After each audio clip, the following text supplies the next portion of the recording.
Was recorded on audio. Trump allegedly saying, quote, "As president, I could have declassified it. Now I can't." I want to bring in our Chief Justice correspondent, Pierre Thomas. We learned so much from this 49-page indictment, and you and I have talked often about this because it was a speaking indictment. Jack Smith knew he had to lay out this case before the American people in great detail in order to bring them along in the case. He knew not everyone would come along no matter what, but that was what they intended to do by laying it out in such detail. Absolutely, David. They knew that it was likely that Donald Trump would try to define what they did before he would be arraigned in court. So that was one factor. But the most important thing is that they knew, given the gravity, you're talking about indicting a former president of the United States who's running for office again. They knew that they had to let the American people know why they took such a dramatic step. And I'm told that this was not a decision made lightly. I was told last night the Attorney General was briefed down the stretch that this was coming, that he allowed it to go forward to make a move that puts the Justice Department on the political landscape right now because it's now part of the national dialogue. And again, Pierre, what made this so telling, this indictment, was willful retention, obstruction, conspiracy, all of these allegations included. The key here is that they said that Donald Trump had every opportunity to return these documents. Second, they also wanted to make clear that we're talking about the most coveted secrets that the United States government has. Information about weapons, also information about spies and electronic surveillance programs. They took the important step of also listing the agencies that these documents came from. They wanted to leave nothing to chance. They said some of these documents came from the CIA. Some of these documents came from the NSA. Some of these documents came from the Pentagon. They want the world to know this is what he took. And also there's a statement in the indictment that I sort of looked over last week, which says categorically that when he left office, Donald Trump was not authorized to retain these documents, namely that he had not declassified them. Jack Smith trying to make it very clear in that 49-page indictment, when Donald Trump left office, those documents were not his. They belonged to the American people and the government. You're looking at the motorcade leaving Doral now, headed to the federal courthouse. The former president saying he will plead not guilty, that I've done nothing wrong. And Dan Abrams, we've heard repeatedly Donald Trump saying there's the Presidential Records Act. That covers me. There's nothing criminal here. Those documents I'm allowed to have in my possession. In your opinion, why doesn't that work? So the Presidential Records Act is basically in place to figure out a way to monitor and chronicle presidential records. It's specifically related to the president. Senators don't have it. Vice presidents don't have it. It's something unique to the president. And then you have to figure out which of the documents are necessarily covered by the Presidential Records Act. And there have been disputes in the past. Should this be covered? Shouldn't this be covered? Donald Trump's position is everything that I had should not have been covered by the Presidential Records Act. Nuclear secrets, U.S. military vulnerabilities? His position is that he is entitled to claim all of it as his personal documents. Problem with that is your question, right? If you take that argument to its extreme, that means he's saying he's allowed to take any and every document that belongs to the government and say it belongs to him. The fundamental legal problem with that is that there was a court ruling that made it clear that what are called agency documents are not related to the Presidential Records Act. They're not subject to the Presidential Records. So you can't say you're talking about CIA, the FBI document, the CIA document. You can't say those are my documents because they never belonged to you in the first place. There was a big case that came out of this related to Bill Clinton, and it related to him making his own tapes, which he was going to use for a book. And there was a dispute, and a court in 2012 basically said it's kind of up to Bill Clinton because he was president. And the Trump team is trying to say, see, well, that should apply to us. Of course, that's wildly different when you're talking about someone making tapes of themselves and a dispute over should that be presidential records or not. Here you're talking about taking documents that belong to the government and belong to particular agencies. And that's why the argument fails. And as we watch this motorcade now make its way to the federal courthouse there in Miami, very basic question for you, Dan. Would we even be watching this play out had Donald Trump turned those documents back over to the National Archives? No, and we wouldn't still be here if he had turned them over to the FBI. So he had two chances, right? First, it was the National Archives. We definitely wouldn't be here if these documents had been turned over to the National Archive. That's how this all sort of started. But Then, when the FBI steps in and says, we believe there are highly classified, very important documents that were included here, we need them back. If he had then turned over all of them at that point, we wouldn't be here either. And that's the key, is that there were numerous opportunities. I mean, Donald Trump has talked about the fact that we were still negotiating. Okay, fair enough. If you'd given them to the FBI, even after the negotiation, we still wouldn't be at this point. And yet here we are, live pictures from South Florida at this hour. You can see the traffic halted on the interstate there to allow Donald Trump's motorcade to bring him to a federal courthouse. Again, history in this country being made yet again with this former president. In this case, now the first former president ever to be federally charged with crimes. This indictment, 49 pages, 37 counts, 38 counts, 37 of them aimed directly at the former president, Walt Nauta, his aide, one count involving his alleged help in moving and hiding those documents. I want to bring in John Santucci, who's been in touch with those closest to Donald Trump in the last hour or so. Give us a sense of what's playing out inside Trump world, if you will, his state of mind as he heads to the federal courthouse. David, the word I'm told today is defiant. Donald Trump has been busy all morning. As we've reported, he headed down to Miami, Florida a day early, in part to begin interviews with a new legal team. I am told through my sources that those meetings continue today. No new lawyers have been officially hired to join Team Trump, but those were conversations that the former president and his staff were having with potential legal counsel for much of the morning. He's been described to me, David, as having fits of anger throughout the last couple of days. He is very angry about this indictment, the charges, the pictures that were included in that indictment, particularly annoyed this former president. This morning, though, what's been interesting, and it's a reminder of where we were 2 months ago in Manhattan, very similar setup. Donald Trump is in that motorcade right now by himself. He is with his security detail, no lawyers, no advisors, just the former president. And in one of the vehicles just behind him, David, is the legal team that will be with Donald Trump and his aide as they head into federal court shortly. And let's talk about that legal team, because that is significant, that bit of reporting that even in the 11th hour, Donald Trump was interviewing attorneys to join the legal team. Of course, we have reported it out here that two of his key attorneys resigned amid this indictment. As you're watching the motorcade now, John Santucci just reporting that Donald Trump is in the motorcade alone, headed to this federal courthouse. John Santucci, take us inside that part of what they're still dealing with, trying to assemble a legal team on something so crucial of such weight here. Well, and David, you have to remember that Thursday night, after learning of his indictment, it was just a few hours later that the legal team that was intact, Jim Trusty and John Rowley, suddenly resigned. And just a few hours later, the indictment unsealed. We learning all of the facts that the special counsel team has built against him. So throughout the weekend, Donald Trump, that group of advisors working the phones. The team that's going to be with him today are two attorneys that have been around for the last iteration of Trump legal teams. What I mean by that is that as the heat has risen around Donald Trump, we know that he has brought in a new lawyer, Todd Blanche, to be by his side in the Manhattan District Attorney's probe. That is the one with the hush money payments to adult film actress Stormy Daniels. Todd has become, quite frankly, as one person said to me over the weekend, everything. Todd is the advisor that he is relying on. He is described to people inside Trump world as steady. And that is exactly what Donald Trump needs right now. The other attorney, Chris Kise, has been working some other legal issues the Trump team and the Trump organization have been facing for the last several months. Mainly right now, he is the lead attorney on the New York Attorney General's case, looking at Trump's efforts to avoid paying taxes. So those two are going to be the team for today's appearance, which, as we know, David, is going to be relatively brief. But we are told that by the end of the week, hopefully, an expanded legal team will be set. John Santucci with our investigative team. Catherine Falders also with that team. And Catherine, you've been reporting throughout the day today the negotiations right up until this moment playing out on live television. The negotiations involving how he will be processed, of course, making history, but he is a former president. And so all of this is discussed and negotiated at great length before this plays out.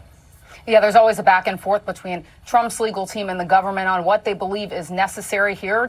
Typically, federal defendants, they go in and they're processed with a mugshot. But Trump arguably is one of the most recognizable figures, if not the most recognizable figure in the country. They found that wasn't necessary. We're also told that in addition to no mugshot, he won't be handcuffed. He won't have to empty out his pockets. The process will look, though, David, as it typically does for any other defendant who's going into court, except for some of these accommodations being made for the former president. We know that his fingerprints will be taken digitally. It's not clear whether the no mugshot will apply to Walt Nauta, his aide, the co-conspirator in this case. He could potentially have a mugshot given he is not as recognizable as the former president. But again, we're expecting this booking process not to take long. Unclear whether that happens before or after. But David, process-wise, it really is the same process that everybody goes through, but for some of these accommodations.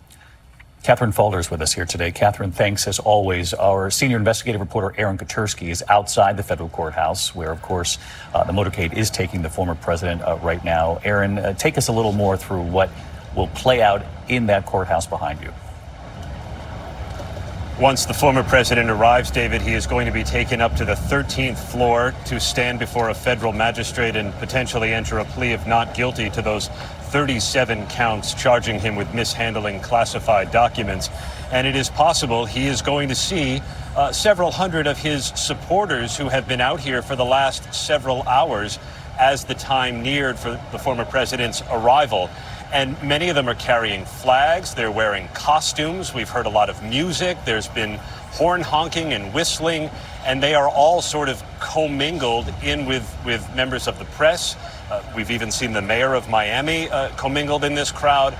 Everyone's together in this somewhat surreal carnival-like atmosphere that stands in rather sharp contrast to the gravity of the criminal charges that the former president is facing. The mayor told me a moment ago, David, that so far this crowd is manageable and staying peaceful. He said he hopes it stays that way. Aaron, stick with us here. I remember when we were on the air, and it feels like it was years ago at this point, but it was just a few weeks ago, the hush money case here in Manhattan, when we watched the motorcade taking the former president to Lower Manhattan. One of the key differences, and there are so many in these two cases, but one of the key differences in that day, as we watched it unfold, was that the former president, once he made it to the courthouse, then was given the indictment, the details of the indictment. He was able to flip through the pages himself with the legal team. A very stark difference here in the fact that Jack Smith put out this 49-page indictment that not only the country's been able to study, but certainly Donald Trump and his legal team well in advance, which could make this move more quickly. But that is, again, a significant difference in just the technicality of sort of how we'll watch this unfold.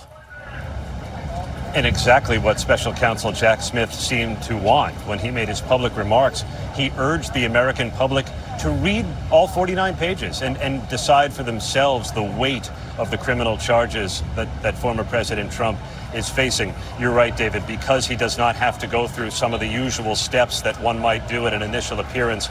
It's not expected that he's actually going to be inside this courthouse terribly long. And once he's through this initial appearance with a federal magistrate, his case is going to shift to a judge that he appointed. Judge Aileen Cannon has been randomly assigned the case. She caused some controversy earlier in the investigation after the FBI raided the former president's Palm Beach estate. She inserted herself and inserted a special master, a third party, to potentially limit what the FBI could use from that search. Ultimately, that was rebuked by a federal appeals court. And so Judge Cannon is setting up this rather unique dynamic, David, where a criminal defendant is before a judge that he appointed, yet another in a line of firsts that we've seen with former President Trump. She will preside over this, Aaron, though not today. These initial proceedings will be a federal magistrate.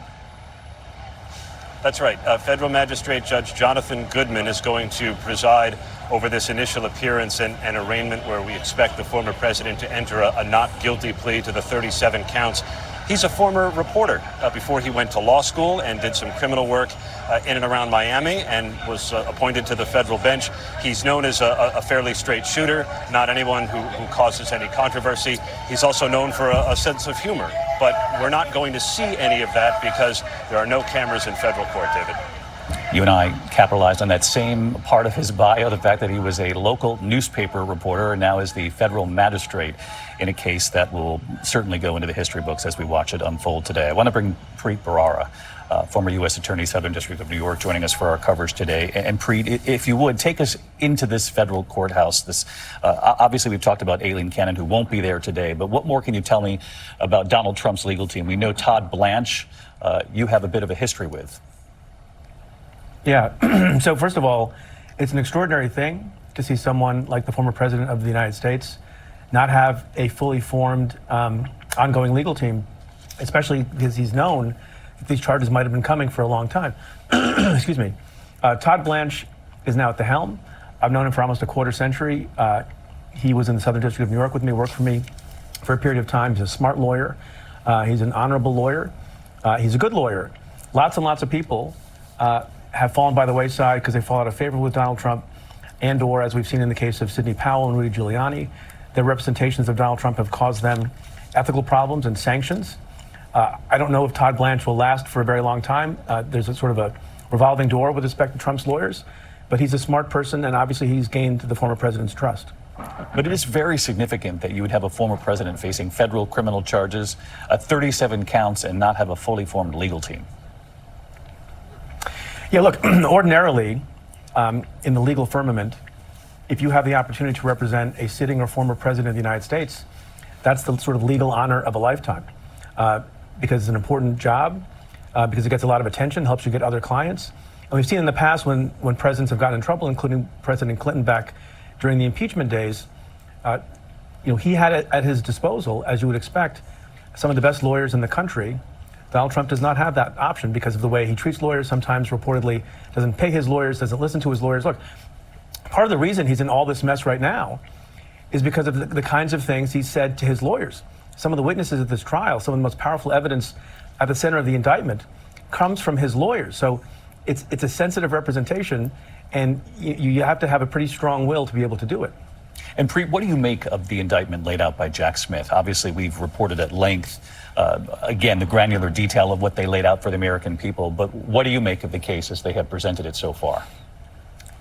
I think it's very strong. And listeners and viewers should realize that one of the reasons it's so strong is at the heart of the case, they have an audio tape of Donald Trump long after he left the presidency in July of 2021 at his residence in Bedminster, New Jersey, talking about being in possession of and showing a document that he's in possession of that was classified, that he acknowledged was classified, that he acknowledged he might have been able to declassify when he was president, but couldn't any longer because he's not president, that it was secret information.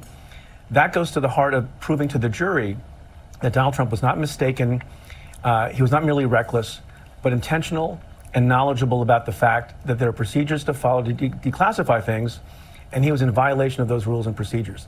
That's what makes this, I think, a very powerful piece of evidence. And Preet, on our screen right now for our viewers at home, that's the actual quote from the recording for those of you watching our live coverage here today. He said, according, again, to the indictment, as president, I could have declassified it. Now I can't, but this is still a secret. And to Preet's point there, certainly Jack Smith and his team believe that this shows that the former president knew full well what he wasn't supposed to have long after leaving the White House. Our chief Washington correspondent, Jonathan Karl, with us here at the desk today as we watch this live picture. And I always think, for folks at home, John, who might have become somewhat immune to all of these major developments involving Donald Trump through the years. And here we are following another live coverage, the helicopter shot, if you will, of a motorcade heading to a courthouse. But I don't want to let it pass without speaking to the history of this moment. This is nothing like what we watched, even in Manhattan a few weeks back. This is history being made. Never have we seen a former president federally charged. On one hand, you could say we haven't seen a former president of the United States indicted for about 8 weeks, given that he was indicted in Manhattan. My point precisely. But you are exactly right. This is different. The charges here are more serious. He is being indicted by a special counsel, by the Department of, an investigation brought to the Department of Justice. These are federal charges. These are serious charges that could lead to significant jail time if he were to be convicted, and it gets to the heart of his oath of office. You swear to defend the country against all enemies, foreign and domestic. And here we see that Donald Trump allegedly, as laid out in this indictment, how he treated some of the nation's most sensitive secrets. And reading through that indictment to see the way Jack Smith has described the nature of these classified documents. Obviously, David, we don't know exactly what they are because they are classified documents, but documents that are described as detailing the military capabilities of the United States and the military vulnerabilities of the United States and the capabilities and vulnerabilities of our allies. So the significance of treating information like that allegedly in such a cavalier way, and the photographs showing the boxes of documents, one of them spilled out over the floor, another in a bathroom by a shower, in the ballroom of Mar-a-Lago, the very ballroom where he announced his third presidential campaign, and then to see detailed the ways in which he allegedly obstructed justice as the person that was at the pinnacle of the United States federal government, defying court orders. We're watching the motorcade now arrive at the federal courthouse. And John, something Jack Smith included in that indictment with everything else you just laid out was a reminder to the American people that this was a president who won in 2016 based on making an argument to the American people that he would enforce the laws that protected classified information from getting into the wrong hands, from being loosely held, from being disrespected, if you will. He included that quote that we have returned to in our reporting as well, but he included that in his indictment, and for a purpose. Absolutely, and you know, what you're hearing from a lot of the former president's allies, particularly in Congress, is this sense, well, Hillary Clinton had classified documents in her emails. James Comey famously outlined the fact that a handful of the emails that Hillary Clinton had classified markings, that Joe Biden had classified documents from his days as a U.S. Senator still in his possession. Mike Pence had classified documents. This seems to be an entirely different case, both in terms of the volume, the nature of the material, and most critically, the fact that he didn't turn them over when he was asked to turn them over. And I think that's what's most important for no matter what side you're on politically in this Yes. country. This is the case being made here is willful retention, that the former president was given multiple opportunities to turn these back over and did not. And you know, I think it's significant. You mentioned the judge who will ultimately be hearing this case, Judge Aileen Cannon, is somebody that was appointed by Donald Trump, somebody that made rulings that were favorable to Donald Trump earlier in this very case. You know, some say she's a Trump judge. I recall John Roberts, the Chief Justice of the Supreme Court, saying when Trump attacked a judge as an Obama judge during the 2016 campaign, we don't have Obama judges or Bush judges or Clinton judges. We have judges that seek to have equal treatment under the law for those who come before them. So I think this will be a very interesting, test case here, and it's significant. That whoever the judge is, and the fact that it's a judge that Trump himself put on the court, I mean, our system of justice, that should be just fine. And you're looking at live pictures from our ABC station in Miami, WPLG. Donald Trump has arrived now at the federal courthouse in Miami. As you have heard our team report here this afternoon, Donald Trump will be processed, fingerprinted, though in this day and age it'll be electronic. Not with sort of, the old school of putting your thumb in the ink, if you will. That'll be registered, no mugshot needed. Obviously, these were all part of conversations, negotiations between his legal team, his changing legal team, if you will, about what he would have to do. And obviously, one of, if not the most recognized man in the world, certainly in this moment, probably does not need to have his mugshot taken. That will not happen. It was unclear going into today whether or not he would be processed after he faces the federal magistrate to initially answer to these charges. And of course, Donald Trump himself has said he will plead not guilty, that I've done nothing wrong.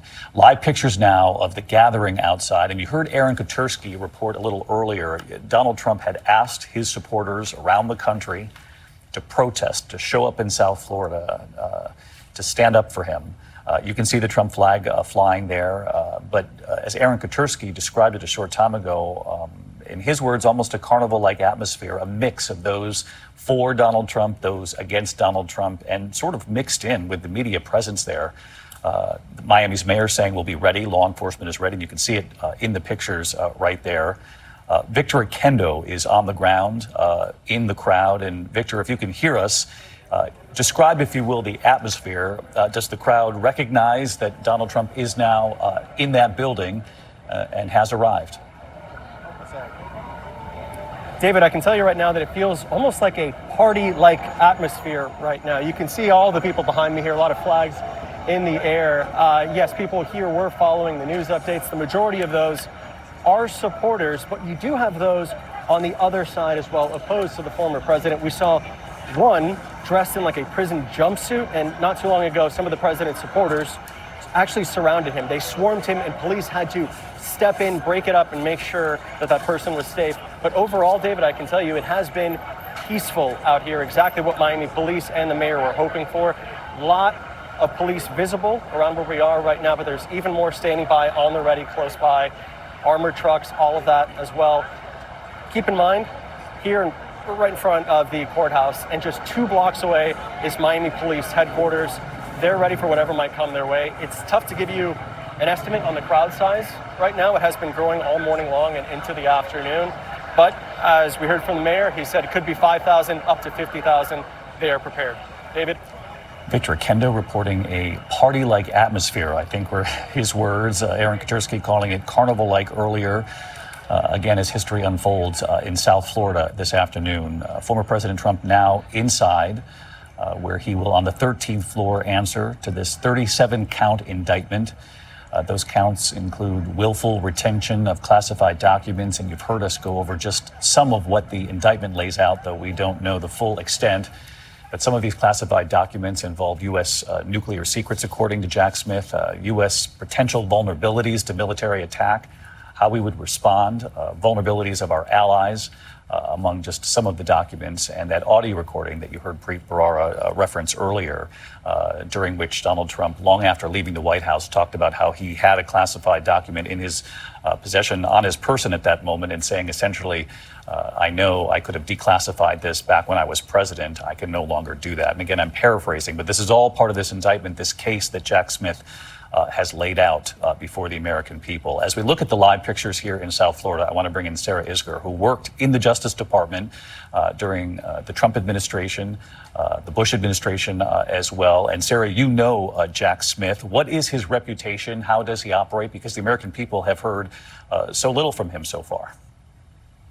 Exactly. I mean, Jack Smith is a prosecutor's prosecutor. He's known for bringing hard cases against people across the political spectrum. He's also known for being an incredibly aggressive prosecutor. Although what will stand out in this indictment is that it's not legally an aggressive case. He seems to have all of his evidence lined up for pretty simple charges here. You talked about the willful retention of national defense information, but don't forget charges 32 through 37 aren't about the Espionage Act or about whether the documents were classified or marked. They're just false statements, obstruction. It's Trump being his own worst enemy.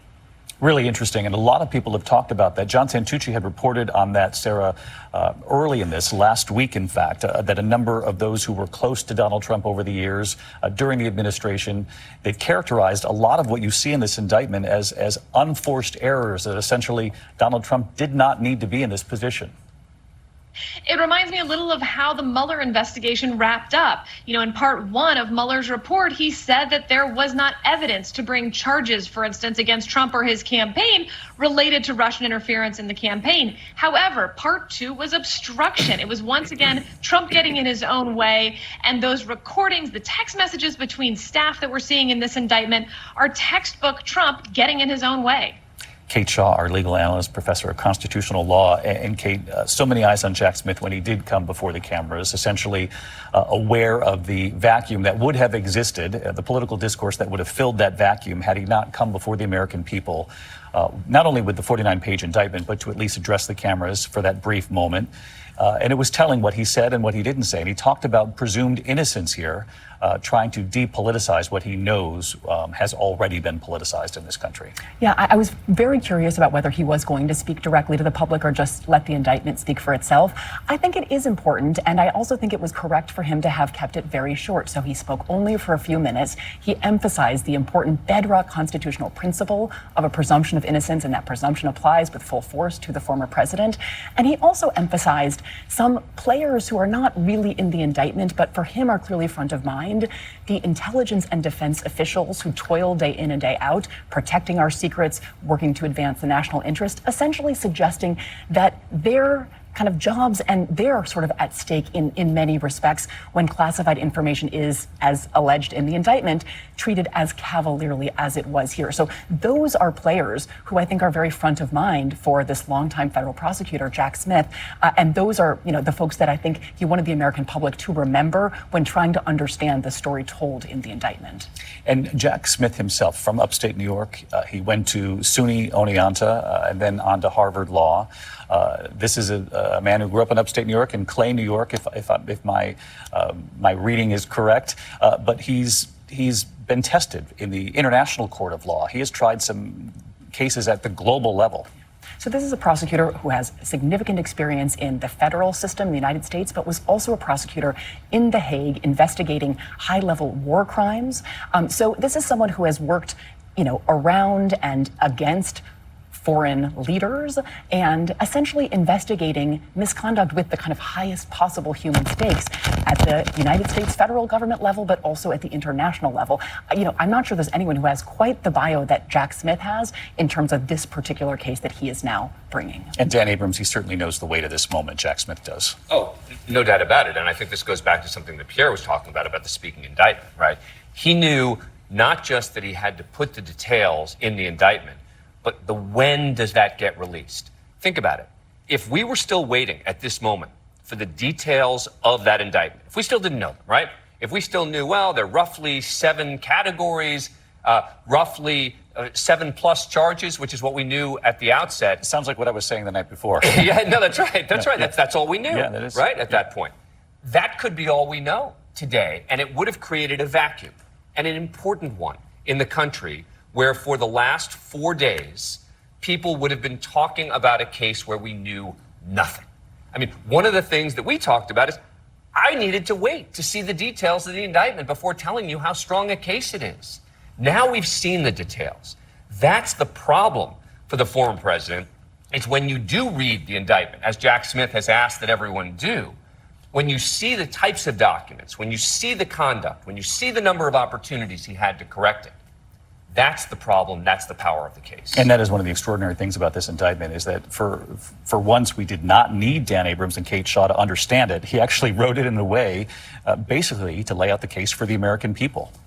It's a very accessible document. And I do think that Jack Smith said explicitly, and he meant it, people should read the document for themselves. So we will help translate and sort of give our take. But I do think that front of mind for the drafters of this document was ordinary people need to be able to understand the story, and they need to be able to understand the gravity. The legal elements actually are pretty straightforward, as Sarah Isker was just saying. And as alleged in this indictment, they seem pretty clearly to be satisfied. But the law and, the law is part of it. But I think in terms of how the priorities of the drafters, explaining the narrative was front of mind. And it seems, to my mind, like a very successful effort. The one part that I think is worthy of talking about is the Espionage Act, right? When you hear Espionage Act, right, it sounds like, wow, this isn't about him handing over documents to a foreign power. That's what I think of when I think of espionage, right? The act itself isn't written in a particularly specific way. There are issues with the way that this act is written. But when you just get down to the fundamentals, which is really, really sensitive documents, really important documents, not in a place where they ought to be, not being protected, being shown to somebody else, then the sort of espionage definition becomes less important than just recognizing he's saying this stuff, regardless of classification, was really important to the country, and it wasn't being protected. And that's what you need to know about the Espionage Act. And then you add the layer of alleged obstruction and this conspiracy right. here, where you have Jack Smith alleging that he said to his attorney at one point, suggesting, we should hide or destroy some of these documents. What if we don't play ball? What if we don't tell them we have them? So that's counts 32 to 37, right? Counts 1 to 31 are with regard to this Espionage Act. That's 32 to 37. And I do think it's important to look at them together, because I think that without one, you might not have the other.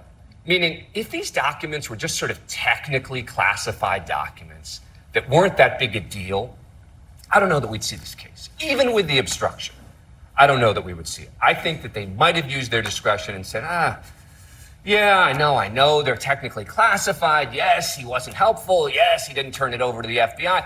But I think it's the combination of the level of sensitivity of the documents and the conduct together, they felt left them no choice. That you believe Jack Smith really couldn't turn away. Yeah, and look, and I think that the arguments that are being made by many of Donald Trump's supporters, which are kind of a mix of politics and law, some of them address real legal questions, but others simply seem to ignore what's actually in the indictment. I mean, one of the challenges in this case is it does deal with highly classified information. So how do you present that information? You can't, you can't present classified information in an open courthouse. Their courtroom, they're going to have to find a way to declassify and still be able to explain to a jury what's at stake here. I mean, I think, one thing that is interesting, you mentioned all of the agencies, Dan mentioned all the agencies that are mentioned. The agency that stands out to me is the Department of Energy. Why is the Department of Energy in this? What documents are those? Department of Energy obviously oversees America's nuclear program.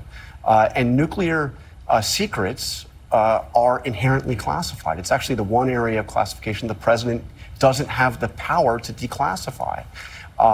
It doesn't get any more sensitive to that. Donald Trump, you've heard him, David, talk about how much he knows about nuclear. I know nuclear. My Uncle John was at MIT, he says. It was described to me, this is a meeting that I knew about a long time ago in the White House. The significance of it, I just thought it was just a crazy Trump story. But it was a meeting in the Oval Office with the National Security Team in 2019. The then Secretary of Defense was in there.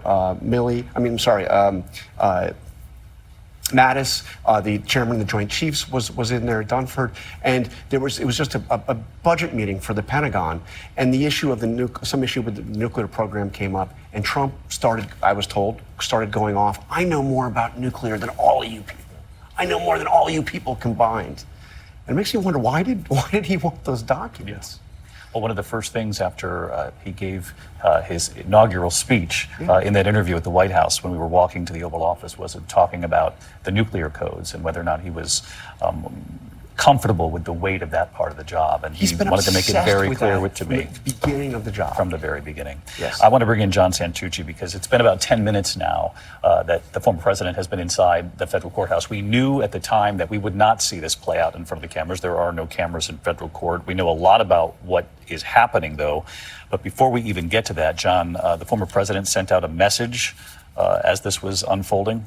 He posted on his social media platform just as the motorcade was rolling into that federal courthouse, David. He writes in part, this is one of the saddest days in the history of our country. And of course, his signature phrase of witch hunt, David. It's a long statement. We're only reading parts of it to our viewers. Our understanding right now is that most of the Trump team is hanging out in the motorcade. They are waiting. Most of them are not able to actually go into court with him. I'm told he's inside, as you just reported, and they believe there is some type of processing going on. We're not positive right now from our sources, Catherine Falders and I, if the processing has actually begun, but many people believing that that is what's happening right now. We'll update our viewers when we learn more. I don't know if we can, our director, Dave DeStinti, if we could go full on this image of Donald Trump. This is one of the first images now to emerge of the motorcade making its way to the federal courthouse.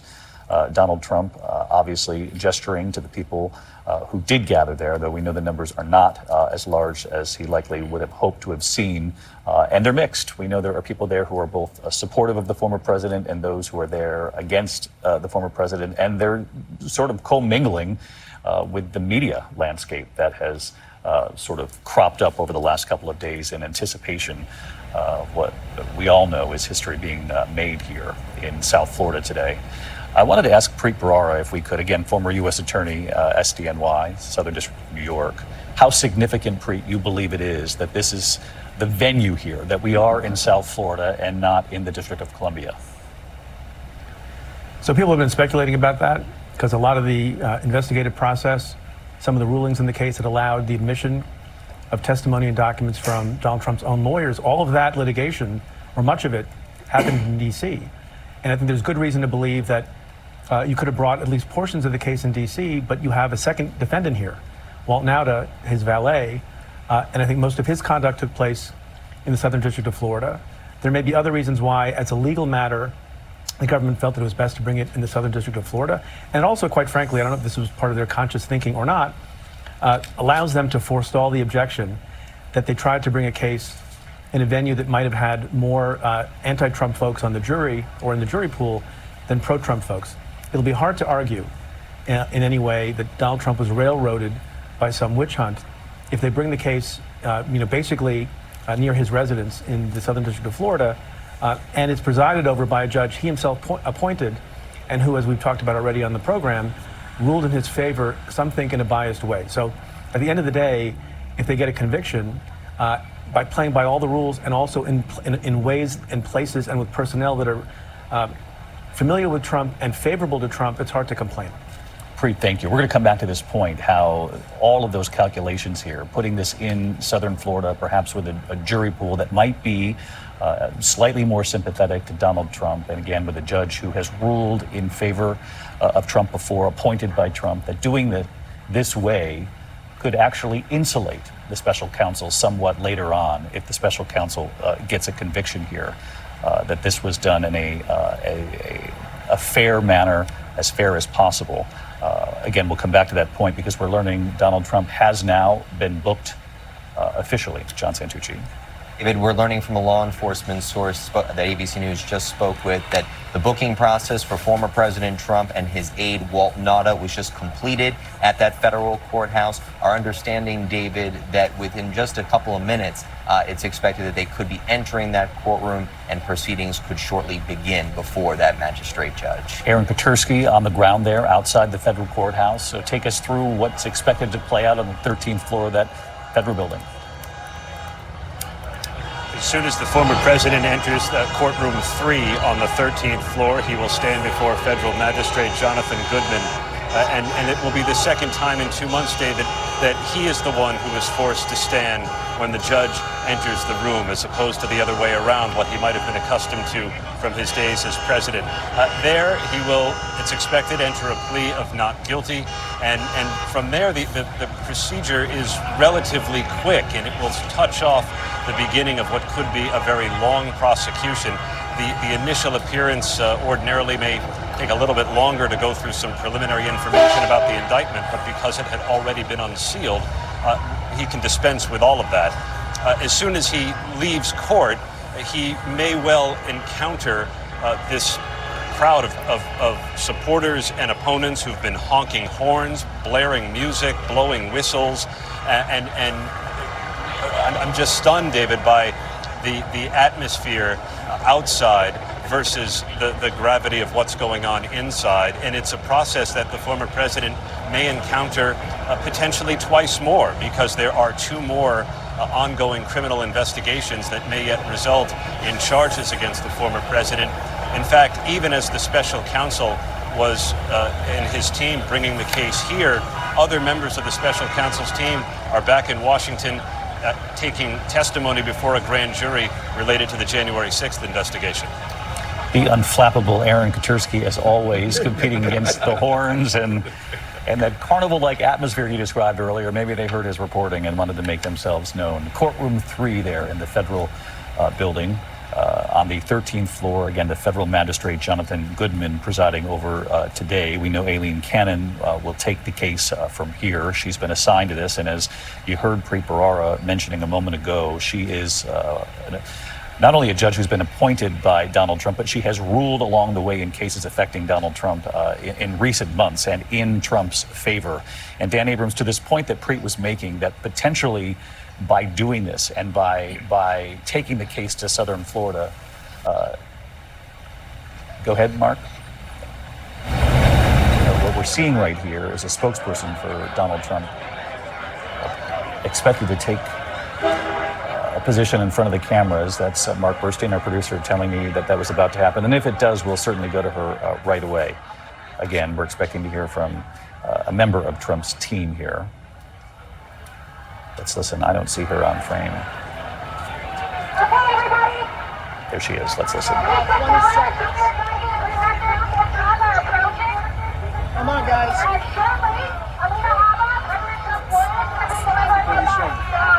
Let's give them a round of applause.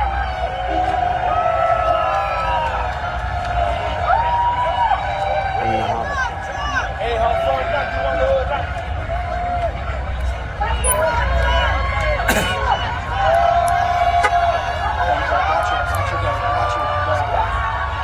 Alina Habba signed the document that said that all classified documents have been turned over.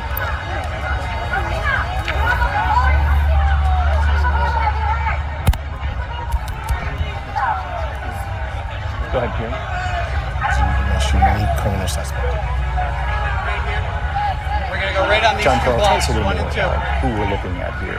She was involved in this case Yeah, as well? in the white there, that's Alina Habba, one of Trump's lawyers, and she signed the document that said all the classified documents had been turned over before the warrant was executed at Mar-a-Lago. And let's listen. It's not about President Donald J. Trump, who is defiant. It is not about the Republican Party.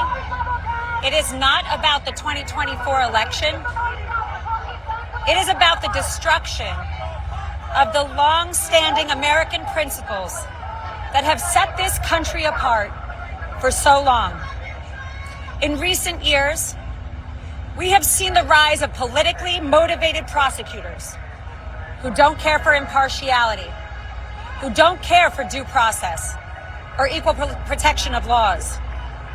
They have been quietly but aggressively cultivating a two-tiered system of justice where selective treatment is the norm. From the Russia hoax to the attorney generals to the corrupt DAs in Georgia and New York, and now this. The people in charge of this country do not love America. They hate Donald Trump. What we are witnessing today is the blatant and unapologetic weaponization of the criminal justice system. The Biden-appointed special counsel has sought fit to bring 37 federal charges against President Trump, the leading frontrunner, less than a year and a half before an election. Countless other individuals, Hillary Clinton, Joe Biden himself, retained possession of classified documents yet have not been prosecuted. And none of them came into possession of those documents while they were president. None of them were president who, as the head and sole member of the executive branch, has the power to summarily declassify documents. The decision to pursue charges against President Trump while turning a blind eye to others is emblematic of the corruption that we have here. We are at a turning point in our nation's history. The targeting, prosecution of a leading political opponent is the type of thing you see in dictatorships like Cuba and Venezuela.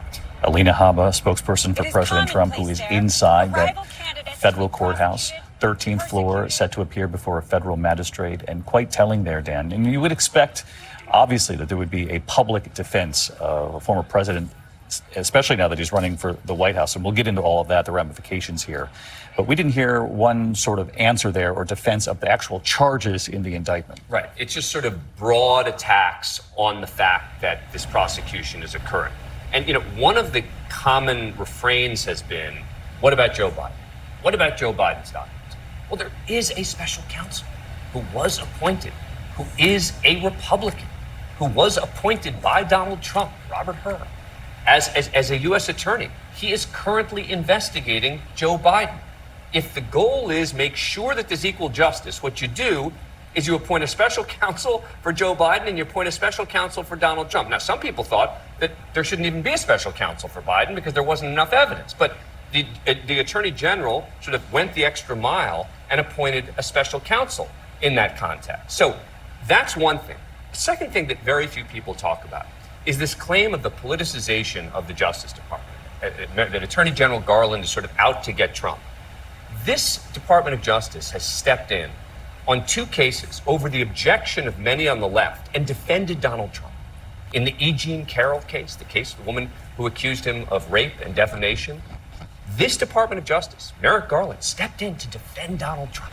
And then in another case where two former FBI agents were fired after their text messages in the Mueller investigation, the Department of Justice again stepped in to protect Donald Trump from having to testify over the objection of the lawyers for Peter Strzok and Lisa Page, over the objection of many on the left. So this sort of broad, sweeping claim that from day one, this Department of Justice has been out to get Donald Trump just doesn't hold water. You can criticize the Department of Justice. You can say they make mistakes. You can even say you don't think these charges should have been brought. But that's very different from accusing the Department of Justice of purely having political motives. And of being singularly focused on Donald Trump, Correct. because we know that, as you point out, special counsel is investigating Joe Biden, the current president, obviously, and the discovery of classified documents in his former office and at one of his homes as well. I want to bring in Mary Bruce, our chief White House correspondent, because this brings right to her reporting. And Mary, this White House has been loath to talk about this at all involving the former president, but they have gone so far as to point out they believe there is a clear dividing line, a clear differentiator here between these cases.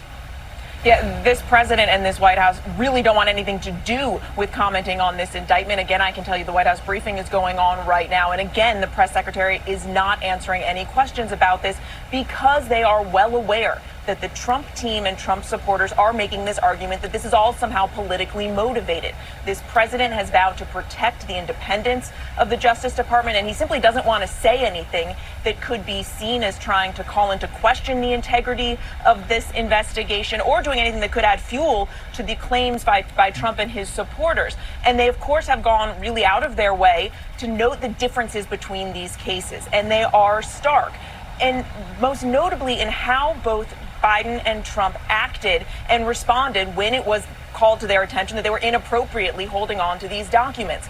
Joe Biden says he was surprised to discover that he had these documents in his possession. He didn't know he had them, and then he immediately alerted authorities, invited them in to take a look around, and has been cooperating with authorities since then, has been cooperating with this investigation. That is a stark contrast, of course, to Donald Trump, who allegedly, as we have been discussing, willfully took these documents, concealed them from authorities, and then allegedly conspired to obstruct justice. David, those are charges that have not been levied against the current president. Yeah, talking about willful intent. That's the allegation, and of course, Donald Trump will defend himself now at the federal level in a court of law over the next several months. The timeline of this certainly is not known. Mary, before I let you go, that even though the president just within the last couple of days said no comment, I will offer no comment on this indictment, the First Lady did overnight, and she made some headlines, and she was pretty frank about what she thought was the reaction among some of Donald Trump's supporters. And David, this is notable because the First Lady is doing what the president isn't, of course. Now, she didn't weigh in on the specific charges. She didn't weigh in on Trump himself, but she is commenting on the political impact of all of this. She was speaking last night in New York at a closed-door fundraiser, and she told donors that she finds it a little shocking that Republicans don't seem to care about this indictment. She was referring and referencing some recent polling, and certainly our recent polling has shown that so far, at least, this indictment isn't really making a political dent when it comes to Trump's support and the support that he has from American voters and Republican voters. And that is what we are seeing, echoed out on the campaign trail largely by Republican rivals of Donald Trump's and certainly by Republican leaders up on the Hill. Although, David, it is notable we are starting to see some cracks out on the campaign trail. I'm thinking, of course, of Nikki Haley and Tim Scott, who just in the last 24 hours have been willing to criticize Trump or at least show more of an openness to criticizing Trump. So perhaps a sign here that we may see some changes in the coming days. Yeah, that's a delicate dance now underway among the Republicans who want to beat Donald Trump to capture that Republican nomination. How far do they go? They certainly don't want to alienate Donald Trump's supporters in this country. But we saw the cracks begin. Nikki Haley, as you point out, Mary Bruce, Chris Christie overnight in that town hall, taking direct aim at Donald Trump. But perhaps most notable was his very loyal Attorney General Bill Barr for so many years in the Trump administration. Following the unsealing of the indictment, those cracks now forming among some of those who were among the closest members of Donald Trump's administration. And we all know that Bill Barr and that once unwavering loyalty to the former president. Bill Barr now calling the allegations in this indictment egregious obstruction, but he went even further, and I'll let his words speak for themselves. Take a listen to this. If even half of it is true, then he's toast. I mean, it's a very detailed indictment, and it's very, very damning. And this idea of presenting Trump as a victim here, a victim of a witch hunt, is ridiculous. Preet Bharara, what do you make when you hear the former Attorney General who defended Donald Trump on so many occasions saying, if true, he's toast? I think it's notable that he used a legal term of art, toast, which is not something you use in court. I think it's very significant. And the last part of what he said about the witch hunt, about it being ridiculous that this is a witch hunt, you know that from the facts of the case. I'll tell you from the beginning, there's no evidence or indication that anybody had any deep desire or wish to bring this case. At juncture after juncture after juncture, either with the archives, the National Archives, or with the FBI, Donald Trump and his team were given the opportunity again and again to be rid of this problem and simply return all documents with classified markings. And if they had done so, there would be no case. It's only after they exhausted their patience, not returning documents, lying about the documents, moving the documents, defying a subpoena with respect to the documents, then they had to do a search for the documents, continued defiance, and the discovery of this tape. They almost had no choice but to bring the case. But the idea that from the outset, there's some witch hunt with people at the Justice Department who are politically motivated, trying to get the former president, they wouldn't have been able to do any of that because Donald Trump had his own opportunities to get out of trouble, and he didn't do it. Preet Bharara with us for our coverage today, former U.S. Attorney, SDNY, of course, Southern District of New York. And Preet makes that case stand that you and I were talking about a little earlier here, which is, at least on the surface here, in this indictment, there is so much evidence, and we'll hear Donald Trump's defense along the way here, but so much evidence, at least at the beginning of this case, as it unfolds before the American people, that it made it almost impossible, it would seem, for Jack Smith to look the other way. Yeah, and that was the question, was what's the threshold? What's the standard? Do you apply a higher standard to the former president of the United States? I've always believed the answer should be yes. Many people would say, how dare you suggest that the former president of the United States should have a higher standard than anybody else? When you're talking about presidential records and documents, these are not issues that come up with anyone else. So I think you can apply a higher standard. And I think that they did apply a higher standard, which goes back to the thing we talked about before, which is the intersection of the sensitivity of the documents and the level of the obstruction coming together in a case like this. And this is why you are seeing people like Bill Barr. You're seeing many of the legal commentators who tend to be more pro-Trump coming out and saying, this is pretty bad when you read through this document because of the specifics that are in there. So the claims that you're hearing for now are going to be primarily political. I think the next step in the courtroom is going to be to try to keep evidence out, to challenge the search warrant, for example, to be able to try to exclude evidence from the case. That's not the same thing as saying didn't do it.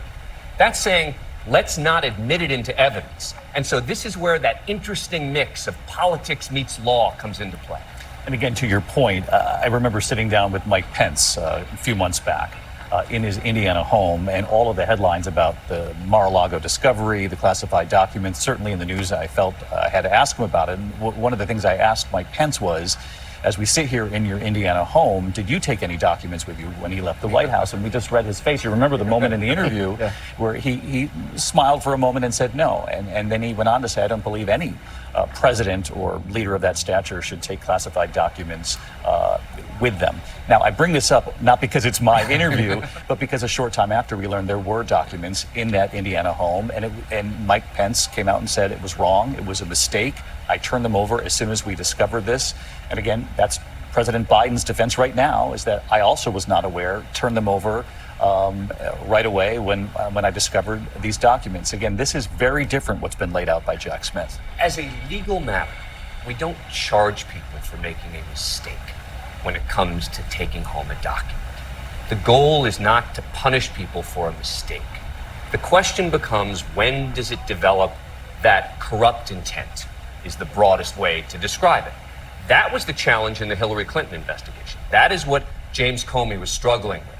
Do we believe that she or her allies or the people around her had the intent to try to hide the documents? Yes, there were documents, there were emails that were destroyed, no doubt about it. There was a phone that was destroyed.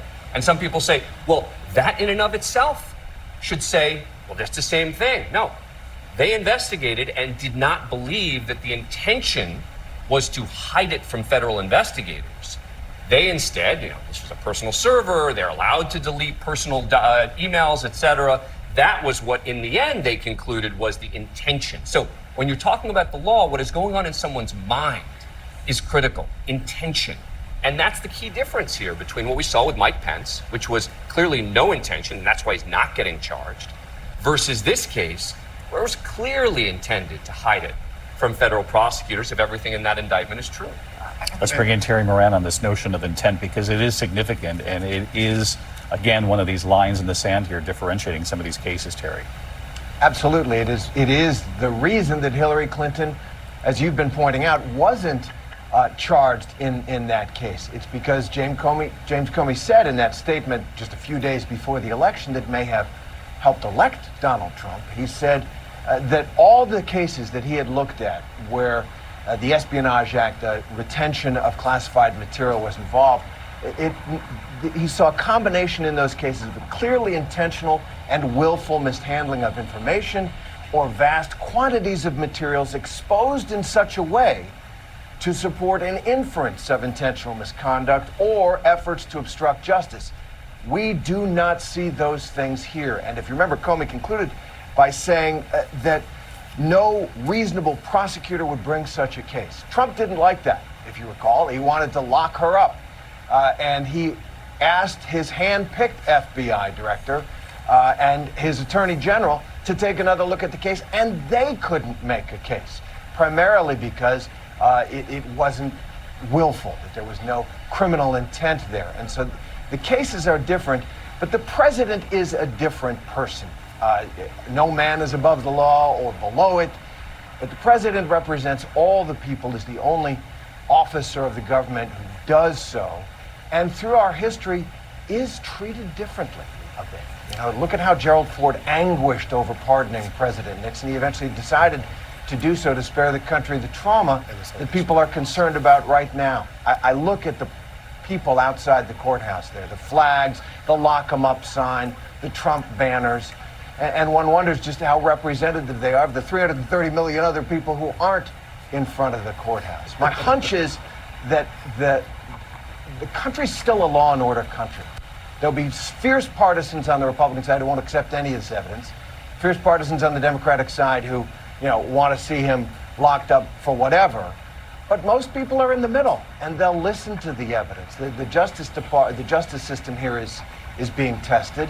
The American people still have confidence in it, and those protesters, well, they look pretty calm, actually. If this were really about to ignite the kind of division that everybody's concerned about, rightly so, given who the president is, not just Donald Trump, but that national officer who carries the representation of all the people and the tradition of our country in that office, I think it would be a tenser scene outside that courthouse, but time will tell. Yeah, so far, Terry, what we're seeing outside these live pictures, this is what you would hope it would be.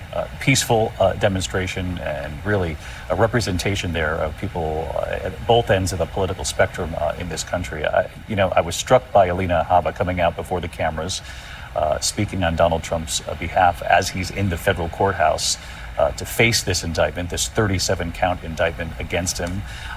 And one of the questions going into today, Pierre Thomas, our Chief Justice correspondent, would be whether or not the special counsel, Jack Smith, would be in that courtroom himself. David, I'm looking to see if he appears today. I have reason to believe that it's a possibility.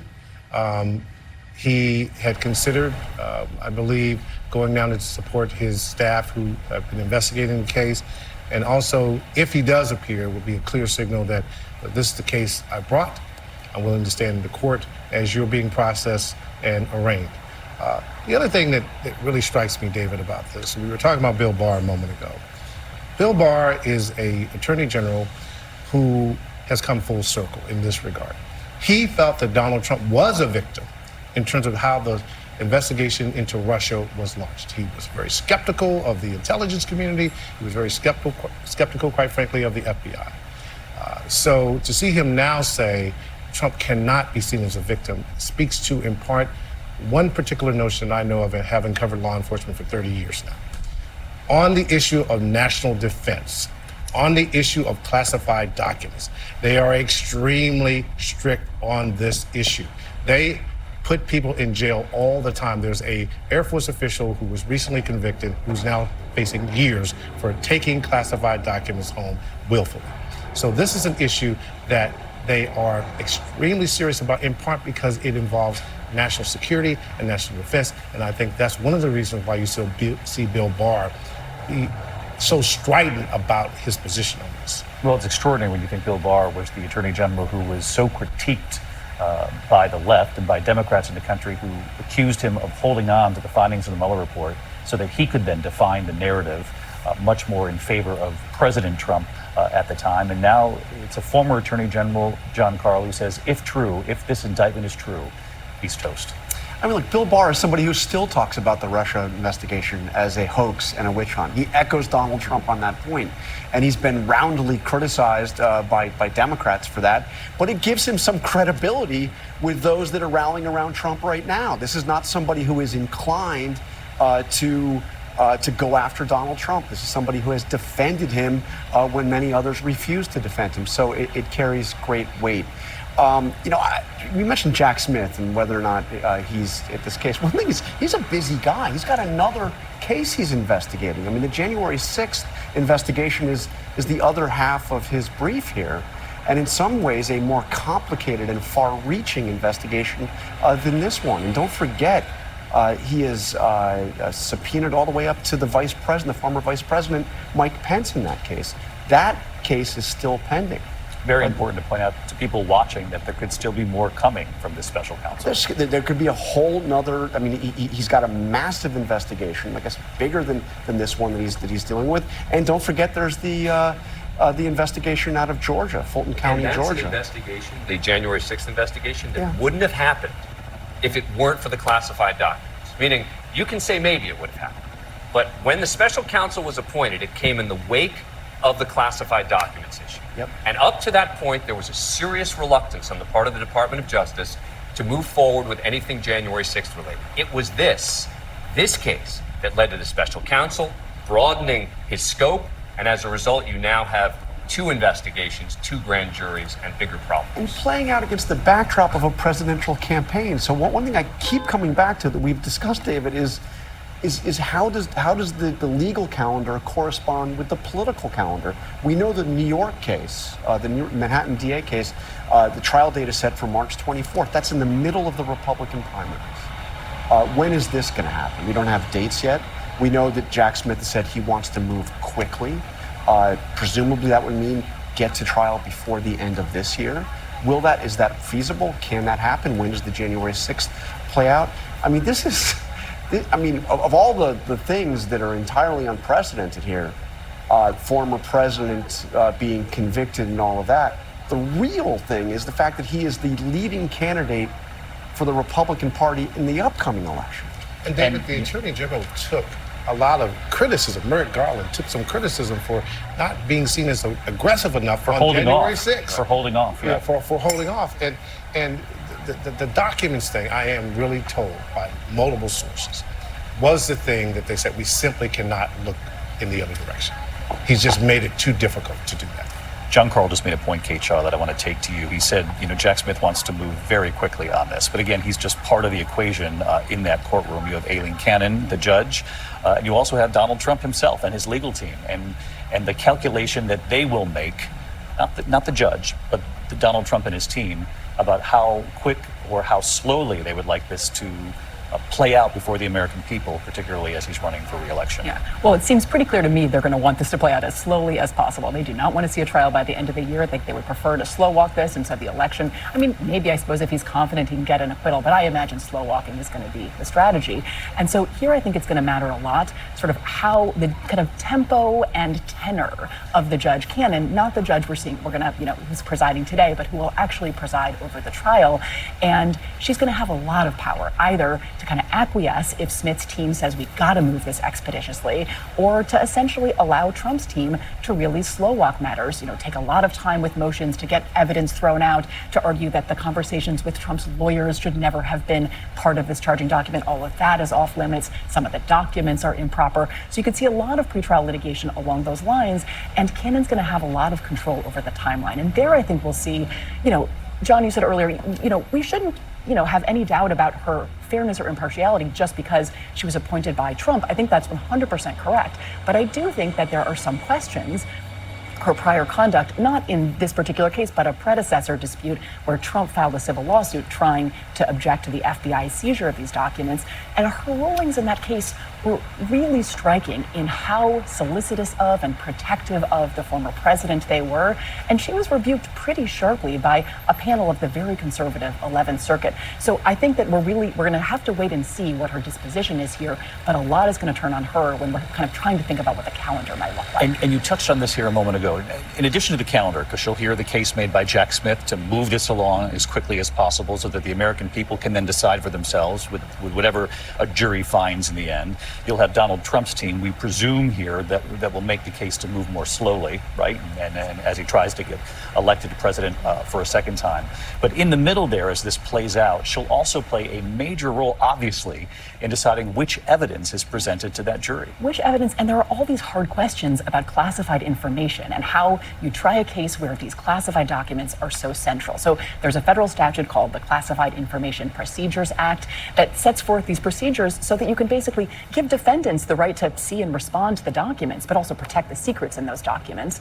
And that's usually really time consuming. And so I gotta imagine that DOJ, these special counsel prosecutors, are trying to figure out if some of these documents could just be declassified so that you can sort of circumvent all of those complex procedures. They've got 31 documents, so maybe some of them they decide to abandon, or even if some get suppressed, they have a number they can still go forward with. But there's going to be a lot of activity around those questions, how you try this case in a way that protects national security, but also the constitutional right to mount a real defense. You said something, Dan, while we were on the air last week that got a lot of attention.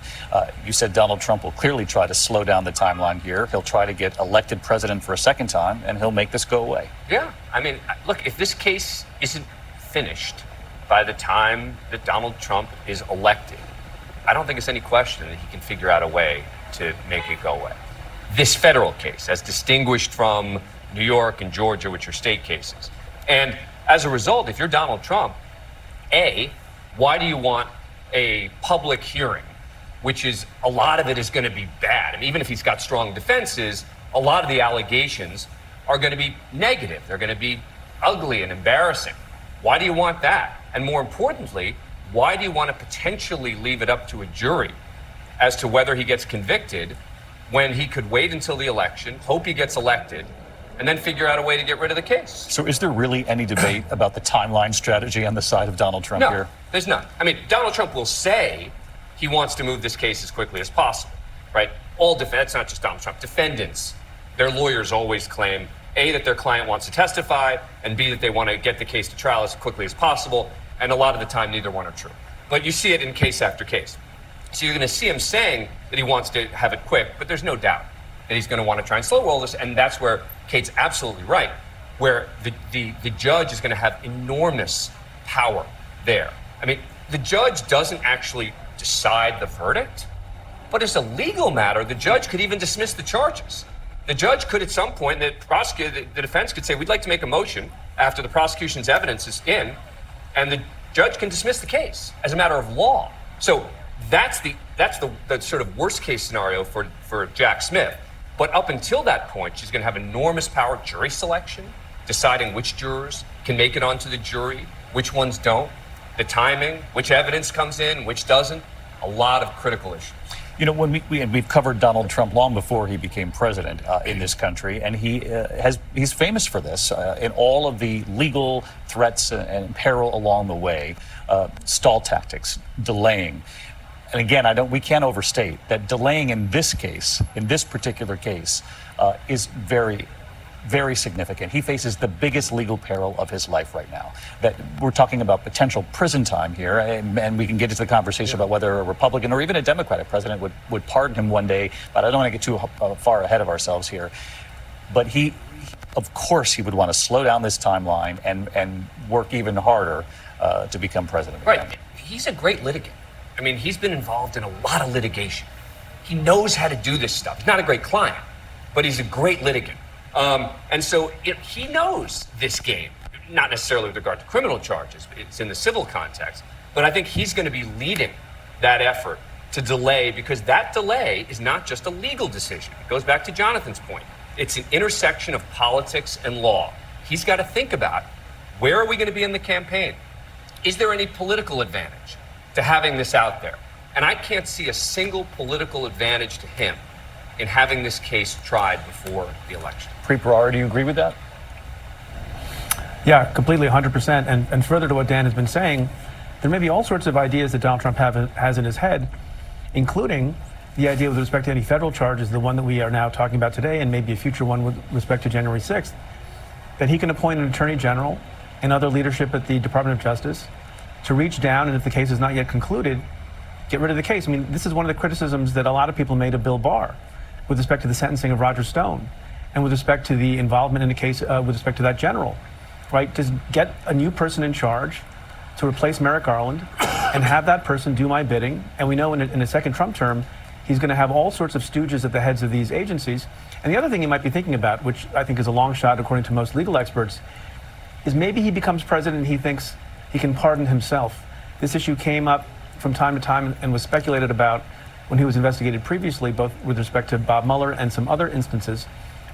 Most legal scholars think you can't self-pardon, but that's something in Donald Trump's head. So Dan is right. There are a number of ways that machinations in the head of Donald Trump and his legal team might be spinning to figure out how to get out of this bind, so long as you can delay enough to make that happen. What do you know about Aileen Cannon, the judge in this case? And obviously, as we've been talking here at the desk about her outsized role in sort of controlling the timeline here, she'll hear cases made on each side here, but her decisions on whether to move quickly or not could determine the entire outcome of what this country then witnesses unfold. Yeah, so her role is incredibly important. When I was the U.S. attorney and when I was a line assistant, the first question you asked after the grand jury returned an indictment was, who's the judge? And judges are not fungible, and they have different viewpoints. They have different feelings about how evidence should be admitted. They have great control over trials in their courtrooms. Some are more permissive in what kind of evidence they allow in. Some are less. Some move speedily. Some move more slowly. All of those things have great bearing here for the reasons we've been discussing. She may be chastened in some ways because of the shutdown by the 11th Circuit, the conservative 11th Circuit, based on some of the things she's done previously, as Kate was talking about. So there's reason to believe she's going to be probably more deliberate and careful on the motions that'll be made and the applications that'll be made by both parties. But it remains to be seen how she's going to conduct herself in this case. She's not been on the bench that long, so there's not a super long track record to examine and make predictions about.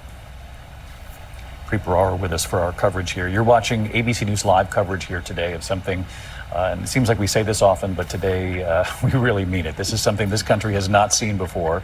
A former president indicted on federal criminal charges. Again, 37 counts. He is inside that courthouse, inside that building, and we have just learned from our team inside the courtroom that he, as of 2:45 here, just a couple of minutes ago, now in the courtroom in front of that federal magistrate judge, Jonathan Goodman, who is presiding over today's proceedings, if you will. Aileen Cannon will then take the case from here. We've been talking a lot about her outsized role in determining how this case proceeds and where it might go from here.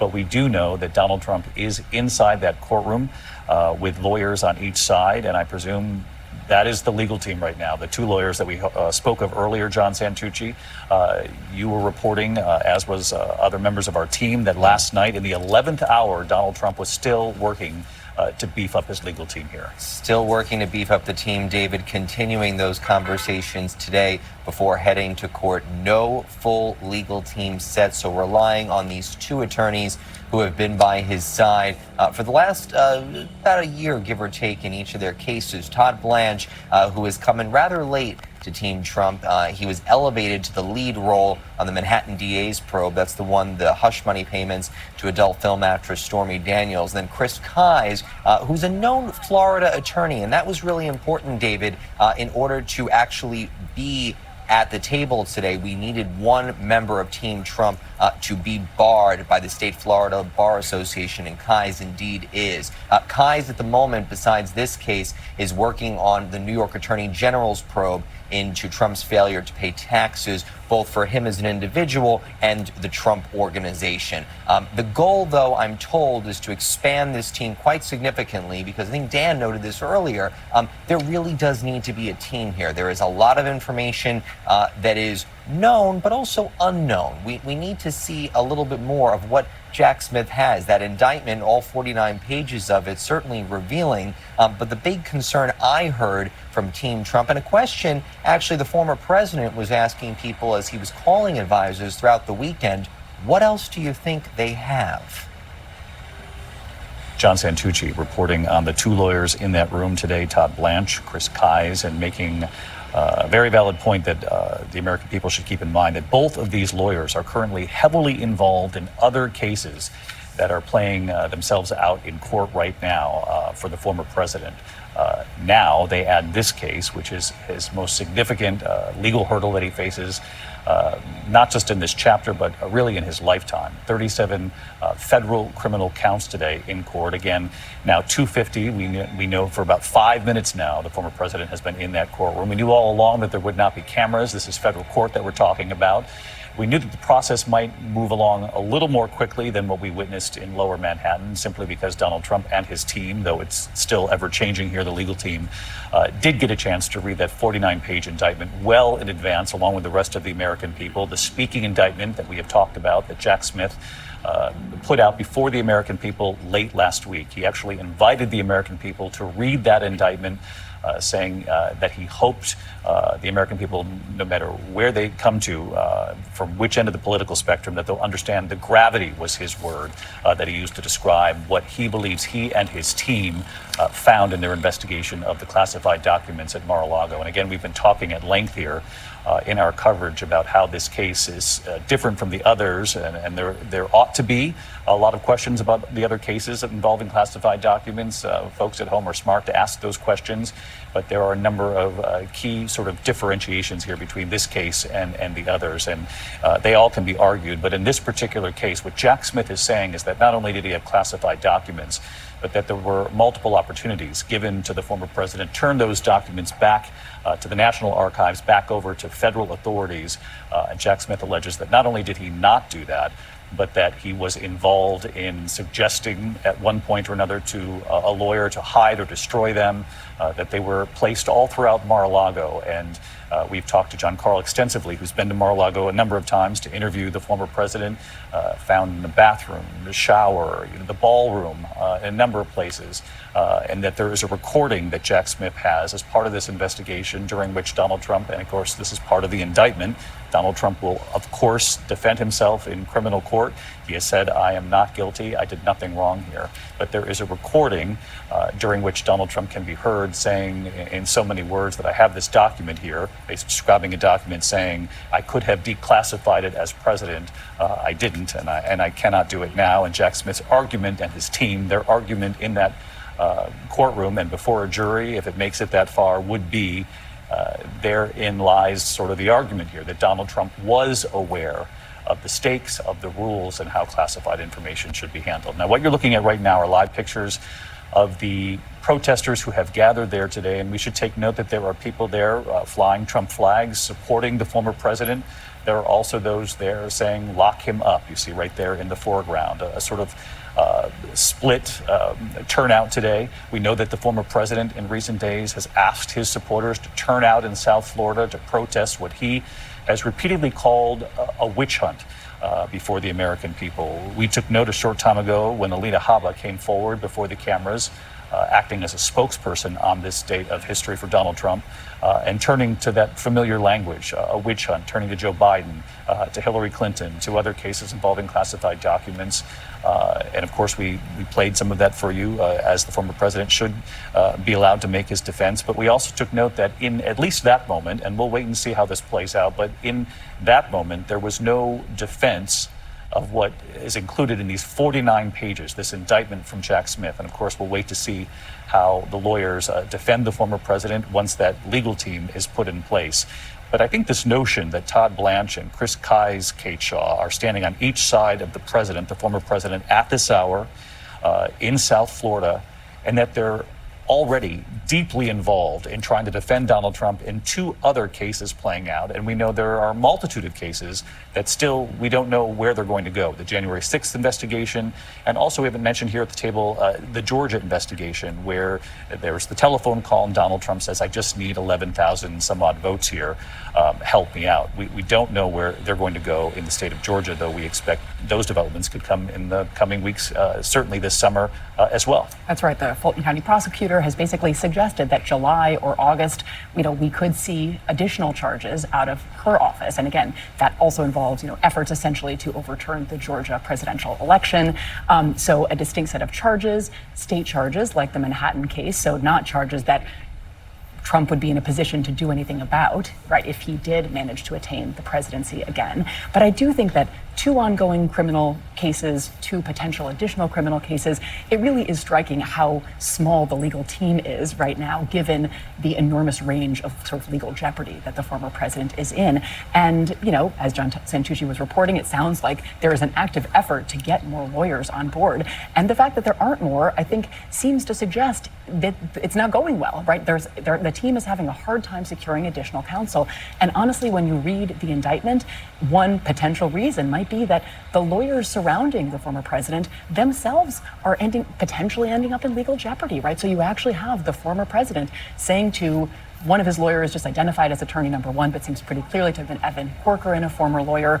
Basically, can we ignore the subpoena? Can we say we don't have anything? Later, after some documents are nevertheless located by Corcoran, Trump saying, essentially suggesting maybe plucking some documents out, not explicitly directing destruction, but seeming to hint at it, according to the indictment. And, lawyers reading this, I think, might reasonably worry about what they are exposing themselves to if they join this legal team. We don't know if that's why they're having trouble securing additional counsel, but certainly a possibility. And John Santucci, I'm struck by something you reported here late last week, and you and I have talked about it off air here, which was the description you learned from your sources on the day Jack Smith came before the cameras. And I think that people in this country, whether you support Trump or whether you don't, people are just curious whether or not the former president knows the kind of legal peril in this moment. Does he recognize this is far different from all of the other legal hurdles that we have reported on in the past year? He absolutely does, David. And I think in part, it's twofold for Trump on that Friday evening. He started to flip through that indictment in real time. And as I've reported, David, the photos, he was showing them to people saying, well, how did they get this? Who gave them this? Where did this come from? He made comments about the attorneys that he was paying, his team was paying. Why did they talk to them? I think all of that barrage of evidence that Special Counsel Jack Smith had pulled together, all of it weighing on Trump. We all know, being around Donald Trump, a phrase he often used is, what do you think? How is this playing for me? And many people struggling to say that this was good for Donald Trump. One aide telling me it was one of the toughest days they can recall working for the former president. I am told that he indeed watched Special Jack Smith's press conference, taking it all in rather silently. David, watching it all, it was just a matter of a couple of minutes, and then quickly getting back on the phones. Yet again, that question, what do you think? How does this play? How do we move this forward? And certainly, David, we know throughout the weekend he has been working the phones, asking that question, and as Kate just mentioned, as we've reported, trying to build out more lawyers, because even he realizes he needs more help here. John, we're getting new information as we speak. Thank you, John. Luke Brugman, who's in the courtroom, reporting that Donald Trump has not only been in the courtroom now for About 15 minutes before that federal magistrate, surrounded by two attorneys, one on each side of the former president. But at the other table are two federal prosecutors, and standing behind them, Pierre Thomas, is Jack Smith, the special counsel. I had reasons to suspect that he would be there. This case is both personal and professional. Personal in the sense that the FBI agents and the prosecutors who worked on this case were under enormous pressure to do it by the book and to come back with facts that he could use in the case. So that's the personal part. Professional part is, I think it's important to him to send the signal to the troops. I'm with you all the way in a case that we've never seen before. I mean, the thing that's striking, we keep coming back to it, David. Donald Trump is the most unique criminal defendant in the history of the country, period. You saw traffic block several lanes, so his motorcade. Most criminal defendants don't go to court with a motorcade. You know, all the system is designed to respect him, even as the case is trying to administer justice in a way that it would for anyone else. It's a fascinating thing we're watching unfold here. The special counsel knows that. His being there is in part to send a signal to all those involved that we've taken this dramatic step. We're going to do it by the book. And my presence here is to indicate that I'm in full support, because there are all kinds of issues about security for these people as well. They've been very direct with us in terms of not putting out the names of some of the investigators, not putting out names of some of the team members. This is all as serious as it gets. So again, live coverage here at this hour. The former president in South Florida to answer the 37 counts, federal criminal charges. And we have just been told by our reporting team inside the courtroom that not only is the former president there, but Jack Smith, the special counsel, is there too. We know late last week when Jack Smith came before the American people to talk about this 49-page indictment, inviting the American people to read it in its totality. They worked, you could tell, at length to try to make this accessible for people, and not a lot of legal jargon in this indictment, to try to make the case, whether or not you buy into it or not, but at least put out there what they think is damning evidence. You could see the sort of the weight of what he was talking about. He said the gravity of this is laid out in these 49 pages, saying that the former president should be presumed innocent until proven guilty, making sure that the American people understood that he believes in one of the basic tenets of what we're watching unfold as well. But John Santucci, this is significant, this small detail out of the courtroom, the fact that the former president is now face-to-face with Jack Smith. And I'm, correct me if I'm wrong, but this is the first time they're in the room together, correct? It is absolutely the first time they are in the room together. And you know Donald Trump right now, David.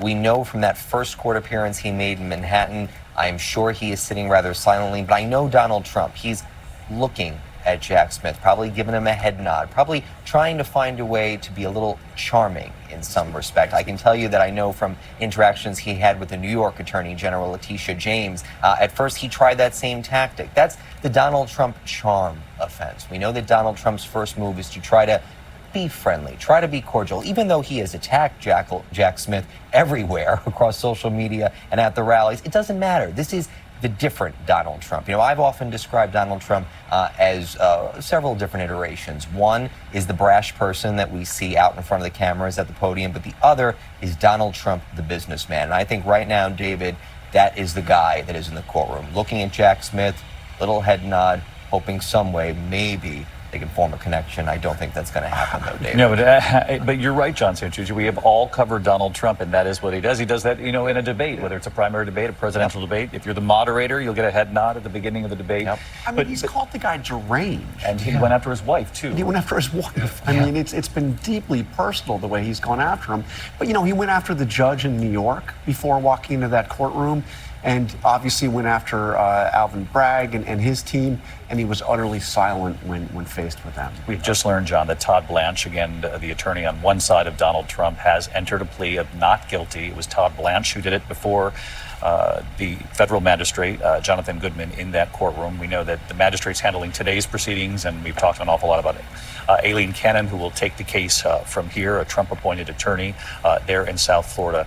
But back to this notion, this dynamic between Donald Trump and Jack Smith, and I don't want to belabor it, but I also don't want to diminish the moment. And Pierre, I mean, back during the Mueller investigation, for example, you didn't really see Bob Mueller, but the fact that Jack Smith is standing in that courtroom with Donald Trump signals what? It's highly unusual. Bob Mueller did not appear at any of the major cases, as far as I can recall. Did not appear. He let the work be done in the court on his behalf. It's the equivalent. The special counsel in a case like this is operating with the power and the authority on some level of the attorney general. It would be like the attorney general, in a case that's brought against some major suspect, suddenly showing up in the court during a criminal trial. You occasionally see top level officials maybe appear before the Supreme Court, but not in a circumstance like this. I think he's sending the signal again that this is the case that he has personally been involved in, that he's monitored it at every step. And as the young people say every now and then, the man's got a little swag. Yeah. He walked into that press conference on Friday, and we were all waiting to see what's his demeanor.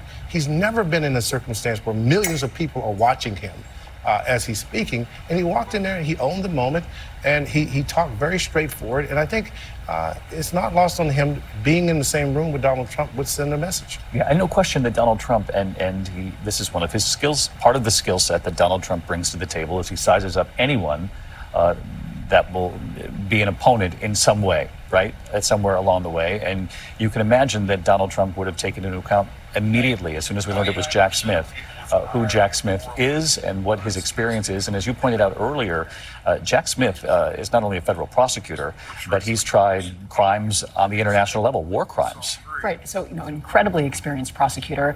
One thing that, since we learned that Smith is in the courtroom, I have been wondering is, will the team ask this magistrate judge to admonish the former president, the defendant, about his public statements, right? We already, as John just said, he has already disparaged and gone after Smith, his wife.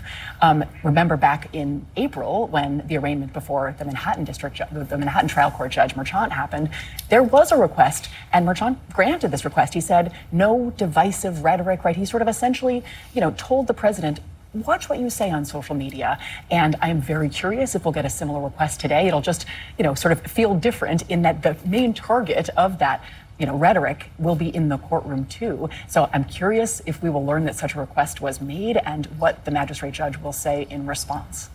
So it's always a tough balance, right?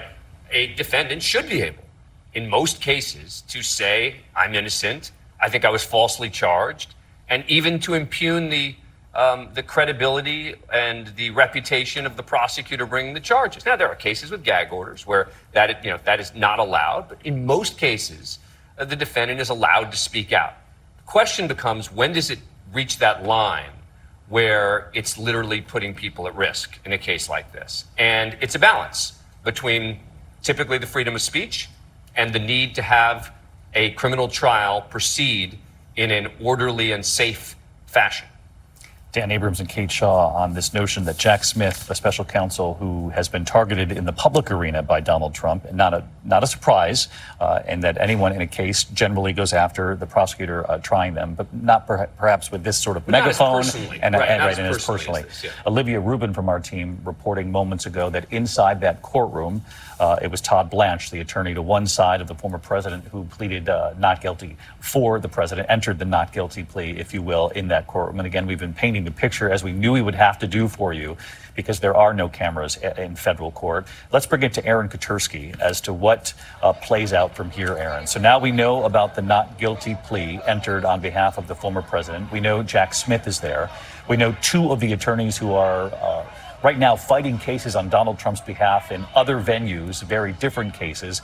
Todd Blanche and Chris Keyes here are the two attorneys who showed up on his behalf here today. So at 7 minutes past 3 o'clock here in the afternoon, already well underway. And where does this go from here? Shortly, we expect former President Trump to leave this courthouse after having pleaded not guilty to the 37 criminal counts at his arraignment and he is expected to head off to New Jersey so he can address his supporters at his golf club in Bedminster, putting the prosecution as a focal point of his politics. He's still there, though, for the time being, in courtroom 3 on the 13th floor, confronted not only by Jack Smith, but by David Harbach, who's a member of the special counsel's team, who we saw in the days leading to the indictment, going into and out of the grand jury room. We also saw Jay Brott, who's in charge of the counterintelligence division at the Department of Justice, and he had been arguing in court during the course of the investigation to see if there had to be a special master appointed. So it's 3 people who are very familiar with the evidence sitting there at the prosecution table with former President Trump, who has now formally had a not guilty plea entered on his behalf, touching off what could be a long prosecution, David, complicated by the fact that it includes classified material. Whoever former President Trump chooses as his attorneys, at least one of them will no doubt need a security clearance. The judge will need a special briefing on handling classified material. And the discovery process, what evidence has to be turned over from the special counsel to Trump's legal team, is also a bit more complicated. And that will stretch this out maybe even longer than either side hopes. Aaron, talk to us a little bit about the motorcade here, post-court appearance. It will take Donald Trump away from the federal courthouse back to where, and we do know that obviously the former president plans to be back here in the Northeast in New Jersey, shortly after World News Tonight, in fact, back in front of the cameras, moving on with his campaign. But in that interim window, just talk us through what we'll see here. The former president motorcade was seen by our team driving into an underground garage, so we assume they'll come out the reverse, and then they're expected to make their way toward the Miami airport for the flight aboard the former president's private plane back to New Jersey. He is not expected to linger here in Florida very long. He may encounter some of these flag-waving supporters that are outside the courtroom and outside the courthouse on all sides, being kept at bay by a significant law enforcement presence. But otherwise, the former president intends to address his day in court with several hundred guests at his golf club in Bedminster, making a speech that will undoubtedly have the same political tones that his spokeswoman Alina Habba made on the courthouse steps. Aaron, as we await the motorcade again, and we don't know how long, though it could, we presume, be a short time from now, describe again, if you would, the crowd there. Has it grown in size at all since you first began reporting a couple of hours ago? And is it still, sort of split down the middle? It is split. There are people holding signs saying lock him up and other invective about former President Trump, but there are a lot of his flag-waving supporters all intermingling. And for a while, they were all getting along and seemingly discussing with each other at times. It does get heated, and we've seen members of the Miami Police Department move in to try and step between factions. But for the most part, it has been peaceful, and that's what the Miami police had been predicting. They said they were taking this seriously, but they weren't anticipating any trouble because it wasn't the Miami way, is what the police chief said. Still, there had been calls to draw supporters here, and some of those invitations did echo the former president's rhetoric about the special counsel and the indictment, and that did raise some concern among law enforcement. So far peaceful, David, as the former president nears the end of his arraignment. But until he is at the end of this, until he walks out of this courthouse, he's still technically not free. He remains in FBI custody, not in handcuffs, but not free to go until the judge dismisses him. Aaron Katersky just outside the courthouse, and Aaron, you'll flag the camera just as soon as you see any movement there behind you. On the right-hand side of your screen, for those watching at home with all of us, is where we expect to see the motorcade emerge a short time from now. They went in through an underground parking area, which allowed them to bring the former president in to be processed and then brought up to that 13th floor courtroom. And Catherine Falders, one of the open questions going into today would be whether or not the former president would be processed before or after the hearing before this magistrate judge. And it's your understanding that he has already been processed. Yeah, we're told he has already been processed. He was processed before heading up to that courtroom in that processing. Did not include a mugshot, as we've been discussing. His fingerprints were taken digitally, so he was fingerprinted, but no mugshot, no handcuffs, David. He didn't have to empty his pockets in any way. That was one of the first things he did when arriving to this courthouse here. He then, of course, proceeded into this courtroom for the arraignment. So as we're looking at those photos right now, those aerial shots, you should see that motorcade leaving here, I would think, any minute from now. Catherine, thank you. And Dan, you and I were talking about this. You don't want the American people to become sort of immune to this notion that we have helicopters in the sky tracking a motorcade, and now this is the second time we've watched this play out in a matter of weeks. You can't overstate the magnitude of the history we're witnessing here today. Two separate venues. Inside the courtroom right now, I promise you, I've covered hundreds of cases, some of them the highest profile cases in the country. And inside the courtroom, it is solemn, it is quiet. There is a judge who is ensuring that the right person is speaking at the right time. There's no one talking over one another. And then outside the courtroom, you have this carnival-like atmosphere. We've seen it in a number of the highest profile cases around the country. A little different here because you've got the political passion going over it. But, I remember the verdict in the O.J. Simpson case, when the country was watching and waiting, and the supporters and the detractors came outside the courtroom to protest and to share their views. We've seen it in a number of big, high-profile cases, but just remember, when people talk about what a carnival, a circus, that's not what it's like inside the courtroom right now. Very different than what you're seeing outside. And the live coverage of it all that we're talking about, and the point we were making, is that I do think the vast majority of the American people, regardless of where you fall on the political spectrum, are not numb to the weight of what we're witnessing here together as a team. Yeah, but I think Terry Moran is right, about the idea that the vast majority of people are not going to be the ones who are so furious at Donald Trump that they're going to go to the courthouse and demand that he be locked up, or they're going to go with their Trump flags to celebrate. The vast majority of Americans are going to say, what's in this indictment? Right. What do they got here? How does this compare to other cases? Is there a comparison to Hillary Clinton? Is it fair? Is it unfair?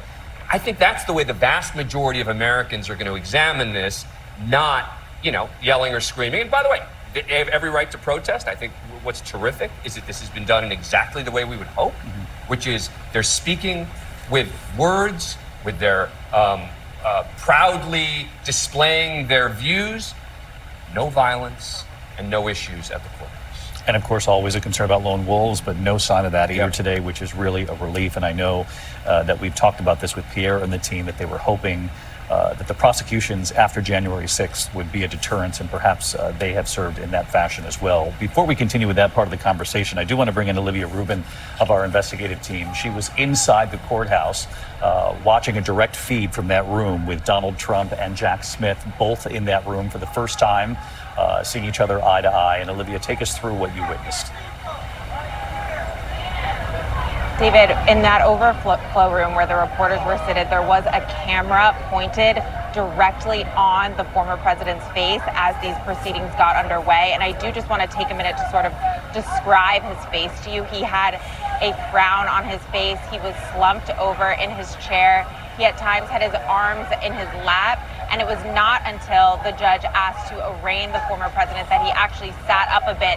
He crossed his arms. But David, his body language really told the story here of how the former president felt inside of that courtroom as he was arraigned, of course, not entering the plea on his own. He was actually looking down at the floor for most of the hearing. And I will also note, and this was something we spoke about last time as the former president was arraigned in New York, what was so striking here, David, was that the former president was actually brought into that courtroom early.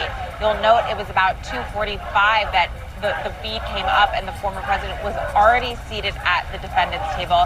His co-defendant, Walt Nauta, was already seated next to him. Special counsel Jack Smith was already seated in the courtroom just over the former president's shoulder. And the former president, David, had to sit and wait for over 10 minutes until that hearing got underway. And he was forced to just sit there, David, to wait for the judge to enter as a defendant in that courtroom. Excellent reporting. Olivia Rubin, who was in that overflow room studying that camera, trained on the former president. Olivia, thank you. We'll come back to you shortly if events warrant. In the meantime, some new reporting from inside the federal courthouse there in South Florida at this hour. We know that the former president was not asked to surrender his passport, no limit on international travel, no limits on firearms. These are the kinds of questions that do come up when you're facing, federal crimes. So obviously a very different case when you're talking about a former president. So again, none of those things have been asked of the president. Now, the judge did indicate, the federal magistrate judge did indicate that Donald Trump can have no contact with witnesses in this case. Only his counsel, to which it's our understanding that Todd Blanche, his attorney, pushed back on that point, asking the judge to reconsider. But the judge holding firm, at least for now, you are to have no contact with any witnesses in this case, which includes Mr. Nauta, the aide, who also faces one count in this federal indictment of helping, according to Jack Smith and his team, helping Donald Trump hide these documents and not turn them in. That's significant because this aide was seen with Donald Trump over the weekend, John. Seen with Donald Trump over the weekend. He was by his side. They were out at a campaign event as Donald Trump was doing just that. And David, Nauta was in the motorcade today. He was at Doral today. He was part of those conversations as they tried to build out a Trump legal team. So I don't know how that's actually going to be quite possible. And, you mentioned there are reporting from Luke Brueggemann in the courtroom, not discussing with witnesses. Again, we have to remember all the people that have been witnesses in this case. Most of Donald Trump's campaign team has been witnesses in this case. Recall, he is running for re-election. He interacts with these people all the time. Some of the lawyers have gone in. I know most of the people at the Trump Organization have gone in, which is the business he still runs. I wonder how that works. Is Donald Trump just, quite frankly, not going to talk to anybody? Because everybody in his orbit, David, I don't mean to be funny, but everybody in his orbit is a witness. And it is a smaller circle that we're talking about in recent weeks. John Santucci, thank you. And I think this is even more nuanced than what we are just learning at this hour. Again, didn't have to surrender the passport, no limit on international travel, no limit on firearms. But when it comes to witnesses in this case, no contact with them except via counsel through his attorneys. We know the two that are in the room, and obviously the former president hopes to grow that legal team, was interviewing prospective lawyers, we're told, in the 11th hour yesterday on the eve of this really important and heavy day, not only in this country in this moment, but certainly for the former president. But again, John Santucci brings up the point, and with no intended humor there, how will this work? Because this circle, many of whom are still in the circle, who are also witnesses in this case, they have been interviewed by Jack Smith and this team in gathering the evidence that they believe spells out the case against Donald Trump. But again, John Carl, it got your attention too. No contact with witnesses except through counsel is our understanding as we're reporting it out. This could be a little different once we get everyone out of that courtroom, but that's how we understand it to be at this point. I mean, not only Walt Nauta, who's been traveling with him and is as close an aide as there is. I mean, he's there wherever he goes. But Walt Nauta had a back and forth with another Trump employee. There's Trump employee number one, Trump employee number two. One of those was Nauta. The other is another very close personal aide of Donald Trump. He doesn't have a big staff with him when he is in Bedminster, New Jersey, where he's here during the summer, or when he is at Mar-a-Lago. It's actually a pretty close-knit group of people, and I truly wonder how that is going to work. This could be the first motion, by the way, that they make in front of Judge Cannon. Yeah. This could be the first effort where the Trump team says, we need the judge, because remember, this is just a magistrate judge who handles the very, very preliminary aspects of it. I wouldn't be surprised if the ruling is as sweeping as it sounds right now, which is literally can't communicate except via counsel with any witness. I wouldn't be surprised if they now try and take it to Judge Cannon. Because he has a small group of staff now. This is not a big group, and basically I think John is essentially right here.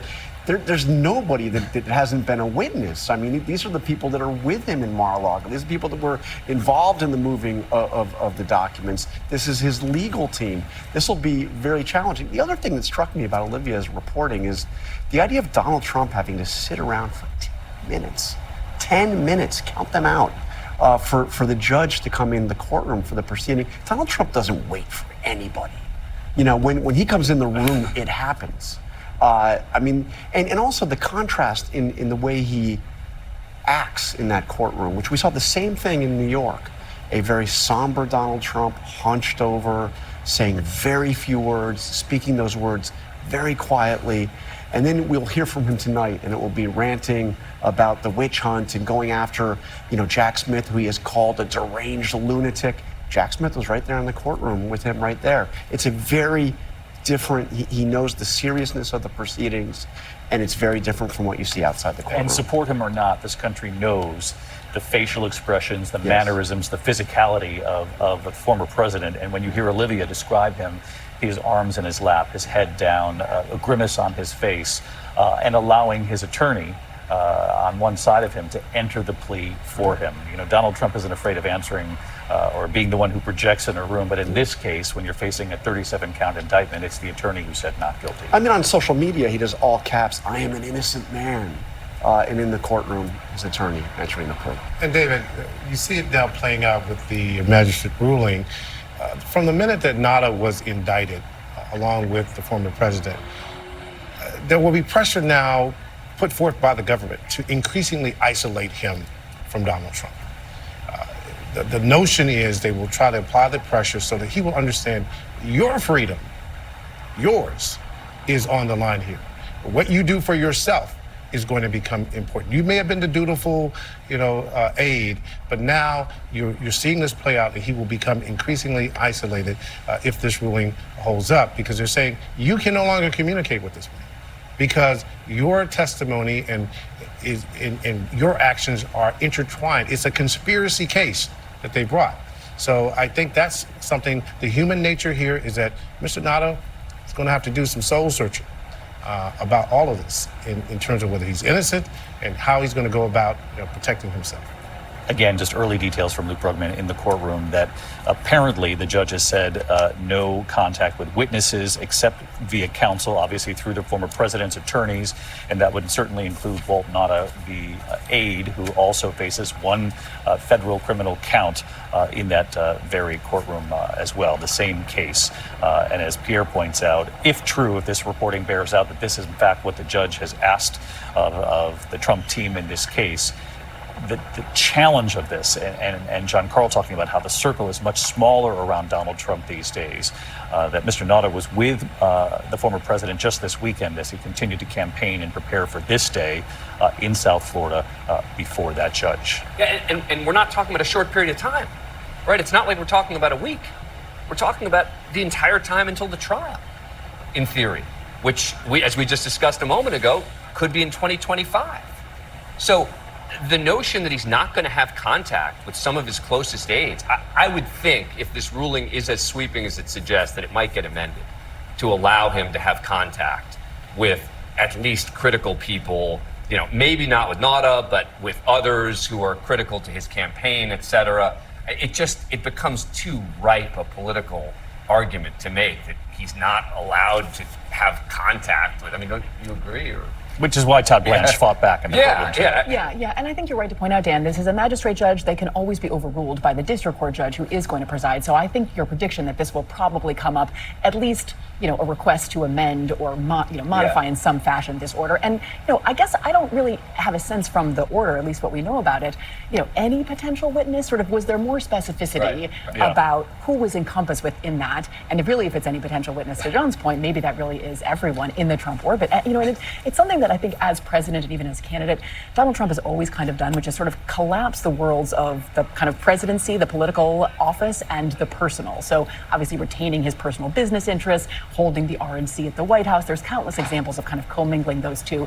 And the fact that the witnesses are also his kind of friends and advisors, there's no real separation in some ways in Trump world, I think, between the official and the personal, which maybe makes an order like this really hard to see enforcing without truly isolating this individual, which maybe the judge would think goes too far. I want to bring in Aaron Kaczynski into the conversation, our senior investigative reporter outside the courthouse. What have you learned, Aaron? Well, one of the things we've been talking about, David, is the presence of the former president's legal team who's ultimately going to represent him. And at one point during the arraignment, the magistrate judge, Jonathan Goodman, asked Todd Blanche and Chris Kise, who were seated with former President Trump, whether they were the permanent attorneys. And they indicated they were permanent attorneys of former President Trump, but they had also thanked the judge for allowing them to appear. And the magistrate said, well, it wasn't his decision. It was a decision made by Judge Aileen Cannon, to whom the case has been randomly assigned. So she is already issuing rulings as part of her duties overseeing the case. But for the purposes of this particular hearing, Blanche and Kise were the attorneys. We'll see how that changes going forward as the former president alters and adjusts his legal defense. Preet Bharara, what do you make of that?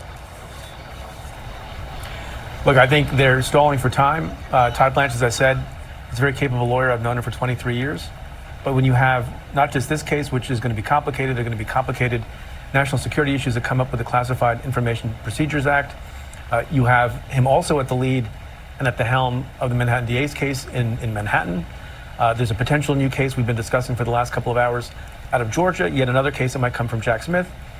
For any one of these individual matters, even for an ordinary citizen, much less the former president of the United States, who has maybe other motions and legal angles he can pursue, you need a team of lawyers for each one of these things. So I think it makes sense, given that Todd Blanche seems to have the trust of the former president on not one, but two criminal cases, that he will stay on and probably be at the helm in some way.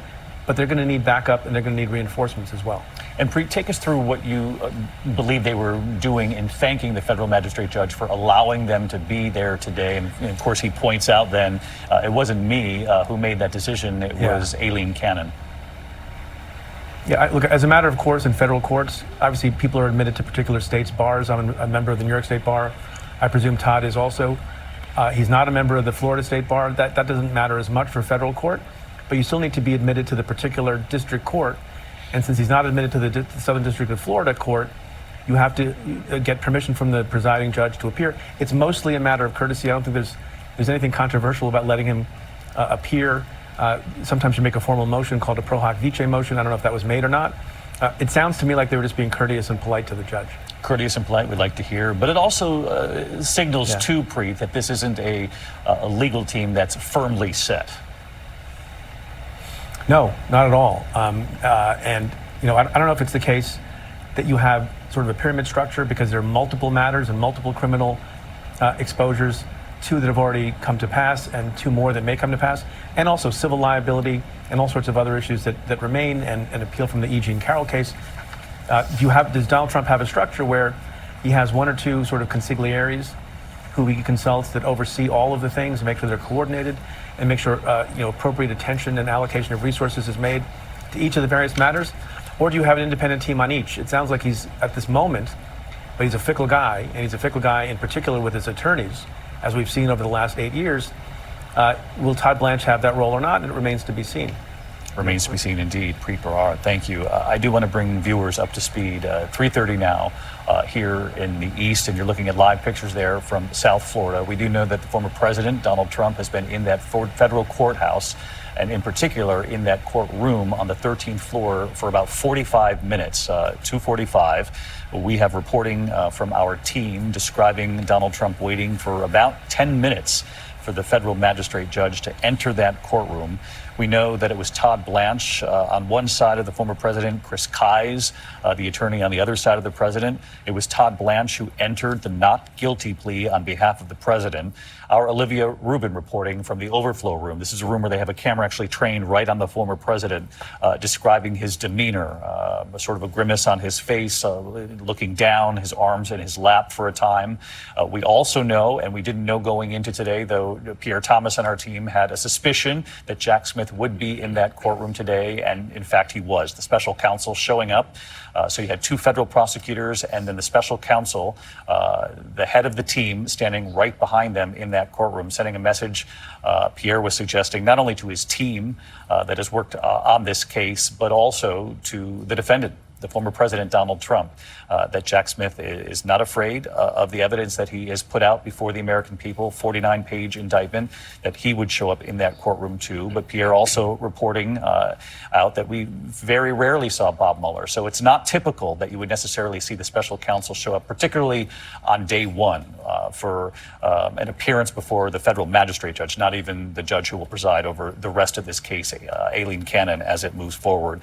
We did get a hint there, though, of her involvement in this case already at the end of the proceeding of the plea, the not guilty plea that was entered on behalf of the president. The attorneys who were present, and again, this is a moving legal team, but Todd Blanche, Chris Kise were asked by the judge, are you permanent members of Donald Trump's legal team? They both answered yes, though still unclear to us whether that means permanent members of the team that will defend him in this particular case, because we know both of those attorneys are right now working other cases, other legal hurdles, challenges that the former president faces. Their answer was yes, and they thanked the judge, the federal magistrate judge, for allowing them to appear in court on Donald Trump's behalf. Preet saying just moments ago, suggesting those are general courtesies offered at a courtroom, but that perhaps they were admitted into that courtroom even though they don't have access typically to those courtrooms in South Florida. Donald Trump is going to have to expand his legal team to have local representation as well, but that was a decision made by Aileen Cannon. That was the first signal to us, at least so far, of her involvement in this case. To bring you up to speed, and those of you who've been watching all afternoon, you know this, but moments ago we also learned that Donald Trump was processed, fingerprinted electronically in this day and age, not actually with the actual thumb down on the print pad.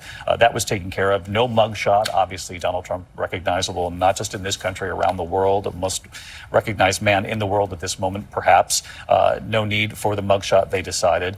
He's been told he does not have to surrender his passport, no limit to international travel, no limit to firearms. And again, these are the kinds of issues that they take care of in these federal criminal cases right out of the gate on these first initial hearings.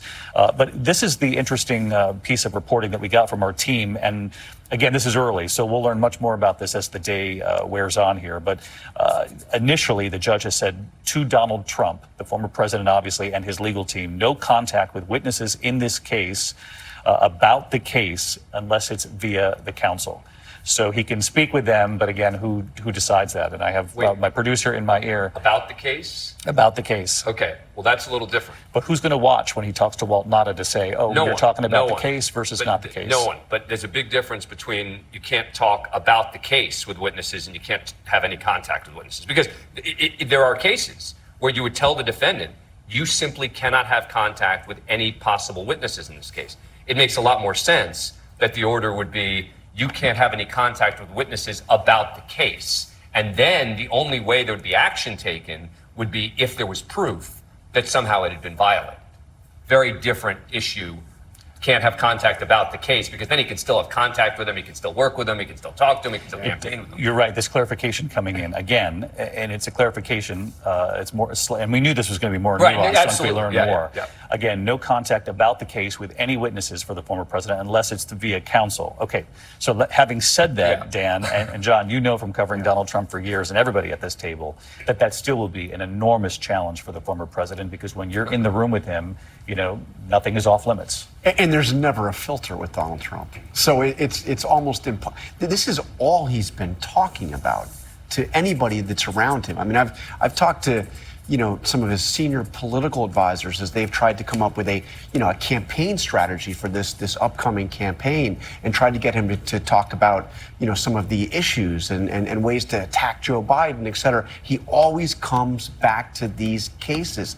He is obsessed with portraying himself as a victim of a witch hunt, of a hoax, of talking about his campaign as being retribution for the way in which his enemies have gone after him using the criminal justice system, telling his supporters they're coming after me because the real target is you. So the idea that he will not talk about this case to anybody around him, it's a little bit of a stretch. That's what he's talking about to everybody. Which is probably why Todd Blanche said to Yeah, the judge, yes. let us try to ask you to reconsider in that courtroom. 328, a short time ago, we're now told 328, the former president has signed conditions of his release. And of course, the conditions include what we've been talking about here at the desk, which, even though more nuanced, will still be a challenge for the former president. What he's been told by the judge is no contact with witnesses in this case, about this case, unless it's through his lawyers.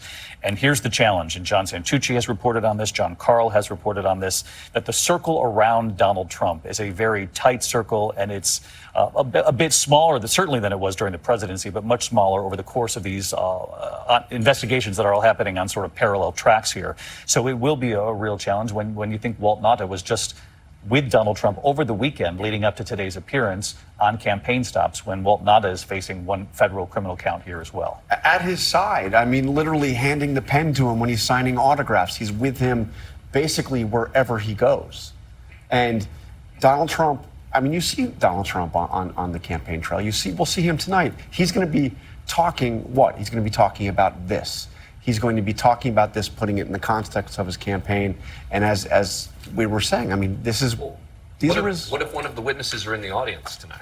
Does that count? Right. Does that count as Yeah, talking? this is going to be a very tough thing, and the enforcement of it. Yeah. Well, let's just ask John Santucci. John, we've all been reporters in Trump world on the campaign trail and then during the presidency. You know, how does he even get on the plane today? Well, David, I was just going to say, Dan, I give you credit. You think tonight? Wait until he walks up onto the plane. That's when the first violation might just occur, because he's going to be on there. We know Donald Trump. John, David, we've all been on that plane. He's going to be watching cable news coverage. He's going to turn around to every one of his campaign advisors, all of whom are also witnesses. Many have gone in to the grand jury on this case, and he's going to talk about it. Donald Trump cannot help himself but talk about it. So I don't know who the self-policing is going to be around him, but no matter what, even when Donald Trump is alone, and John Karl, you'll remember this, it was always the last person that spoke to him at night at the White House, because Donald Trump is always working the phone. He is always seeking out somebody's opinion on things, and obviously with this, he's going to do it. Look, Dan mentioned Bedminster. There are over 600 people going to Bedminster tonight. This was a pre-planned donor event. He's going to be talking to people tonight. They're going to be asking him what he thinks about the case. He's going to be talking to them, asking what they thought about it, and I'll bet you many of those people are witnesses. Preet, what do you make of the judge saying no contact with witnesses except through your counsel if it comes to a conversation about the case? Yeah, so I've been thinking about it for the last few minutes from the perspective of Donald Trump's own lawyers. Now, one of the challenges if you're Donald Trump's lawyer is to maintain control, understand all the facts, understand and be able to be sort of supervising the kind of contacts that your client has, who he talks to, what he talks about. And you might make the argument that Donald Trump's own lawyers might say to him behind closed doors, we don't want you to be talking to any witnesses about the case. And frankly, we don't want you to talk to any witnesses at all because we don't, because they might not trust him not to talk about the case. And if that's your position, that all Donald Trump can do is harm himself and get in trouble and trip the wire because the admonition is not to talk about the case, but you can talk to them, knowing that he doesn't have self-control and knowing that he has a big mouth. They don't want him to be in a position of violating a court order. So from their perspective, I think it's possible that they think, not that they want to modify it, or maybe they want to do that to show, President Trump that they have his back, but they might be of the view that they've been given a little bit of a favor so that they can argue, because the judge says you can't have these kinds of conversations, you just can't do it. And that allows them not to be in the position of having to defend something of a violation of the court's order. And Preet, if you're Walt Nauta and you hear that the former president has been told not to talk with witnesses about this case, and your own future is being debated in federal court, what does he face here? Well, the interesting question we haven't really talked about at length with respect to Walt Nauta is he in a position to, or does he have any inclination to become a witness against Donald Trump? In the ordinary course, you have a big fish and you have a smaller fish, and here the delta between the big fish and the small fish is quite large. Although Donald Trump is facing more counts and more jail time, we know from reporting that the prosecutors wanted to get Walt Nauta to flip and be a cooperating witness against Donald Trump. He would provide significant testimony with respect to some of the obstruction counts.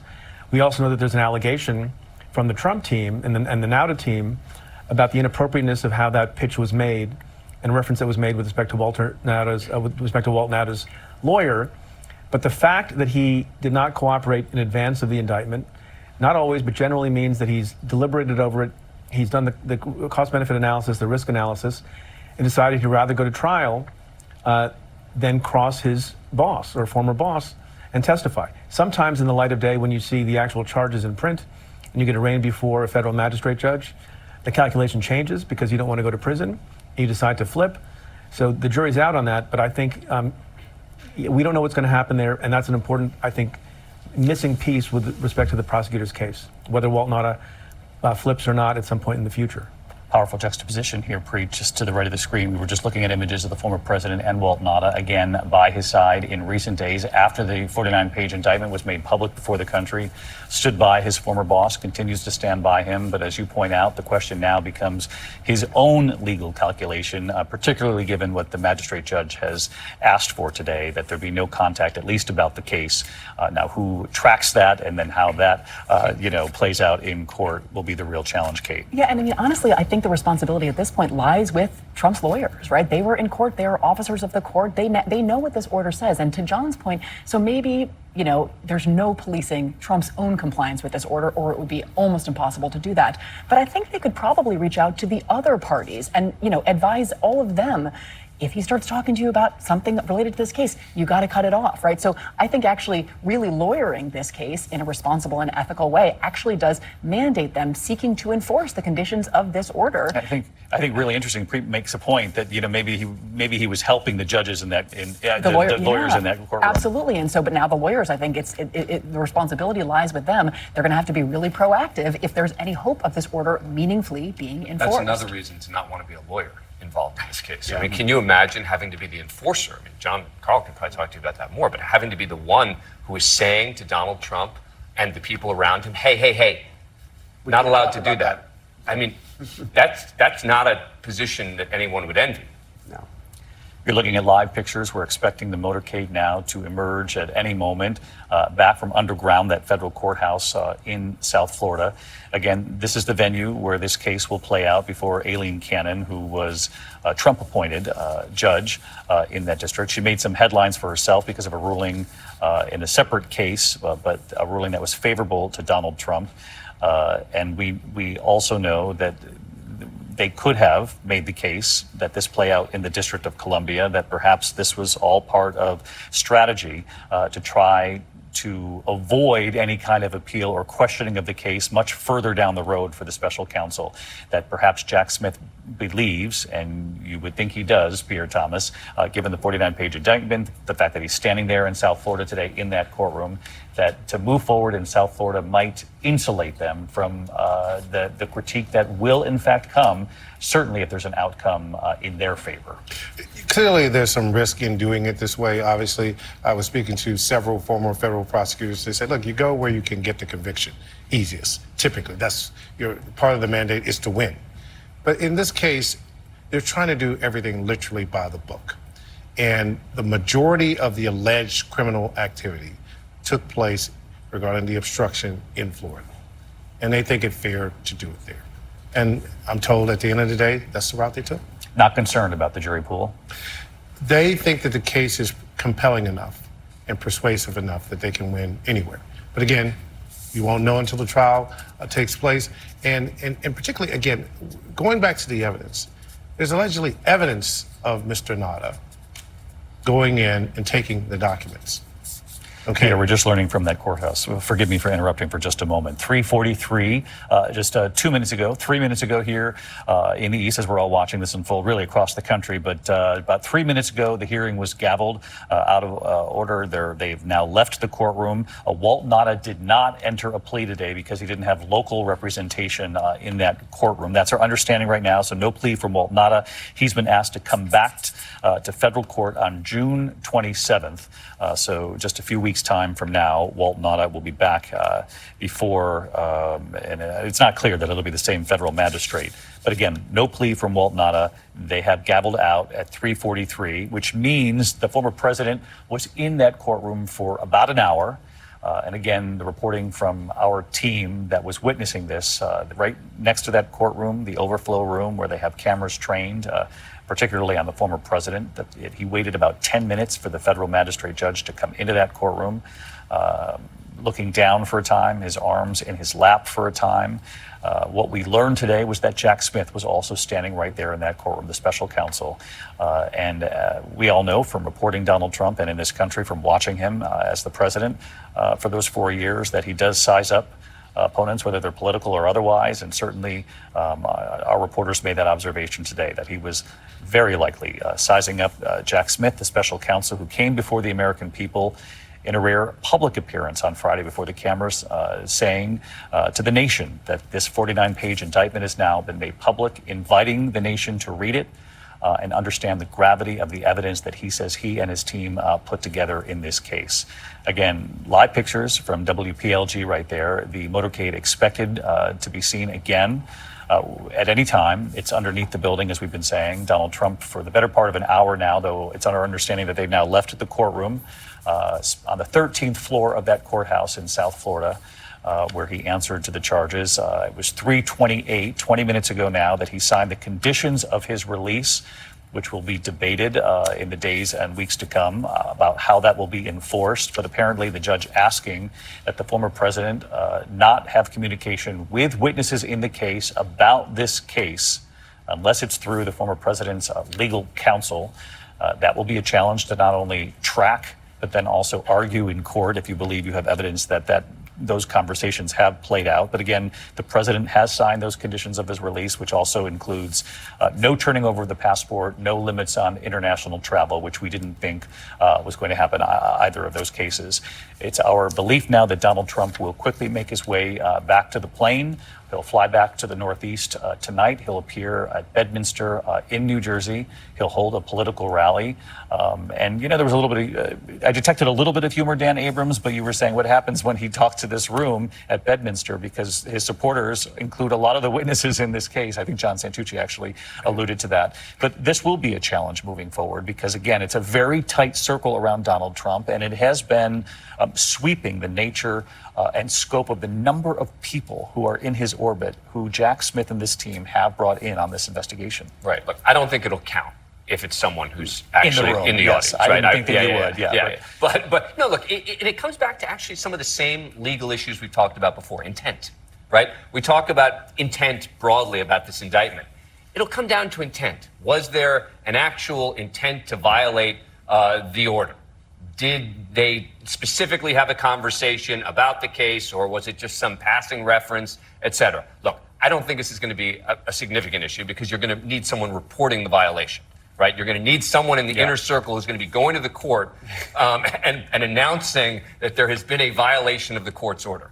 I don't expect that is going to happen, but if there's something flagrant about it, if there's something in the public eye that happens where he is clearly talking about the case to a critical witness, then it's possible that it gets reported to the court. But then again, Aileen Cannon steps in, and we'll see if this ruling even stands. And I think what's most interesting about this ruling from our conversation here is just really keeping our eyes trained on Walt Nauta here and his own personal decisions on how much to protect himself moving forward. That I don't think that what played out in this courtroom is going to change the former president and his behavior, but whether you like it or not, but I do think Walt Nauta and his future steps here, at least in the immediate future, everyone will be reporting out whether or not he changes any of his decisions moving forward, given what played out in court today. Seeing a little bit of movement there on the street as we await to see the former president's motorcade leave the courthouse. And as we keep our camera trained on this, because we expect to see it at any moment, I do want to bring Rick Klein in on the conversation. He's our political director.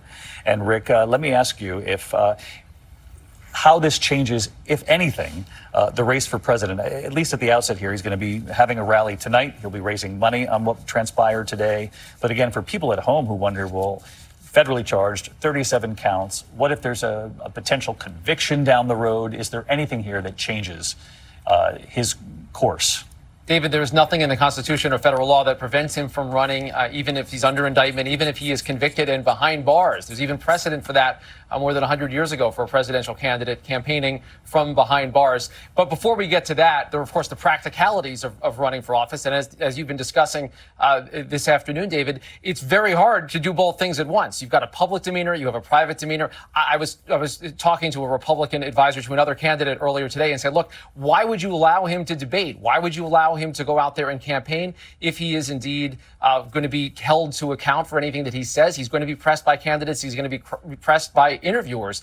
And look, this is not his first indictment, as we've discussed. 2 months ago, he got the indictment out of Manhattan. And since then, the polling average from our partners at 538, he has gone from leading Ron DeSantis by about 20 points to leading Ron DeSantis by about 30 points. So anyone who thinks this ends him politically, I don't think has been paying attention to the mood of the Republican electorate of late. Tracking this camera, recliner, thanks to you, always here with us as well. And I want to bring in Rachel Scott, who was actually in the courtroom. Again, we've been describing, and this is the challenge in reporting out a federal criminal case with no cameras in the court. But there was the overflow room where several members of our team were watching the camera trained on the former president. And then there was obviously the courtroom itself, a much smaller group of people in that courtroom. We know the former president. We know the special counsel Jack Smith was there.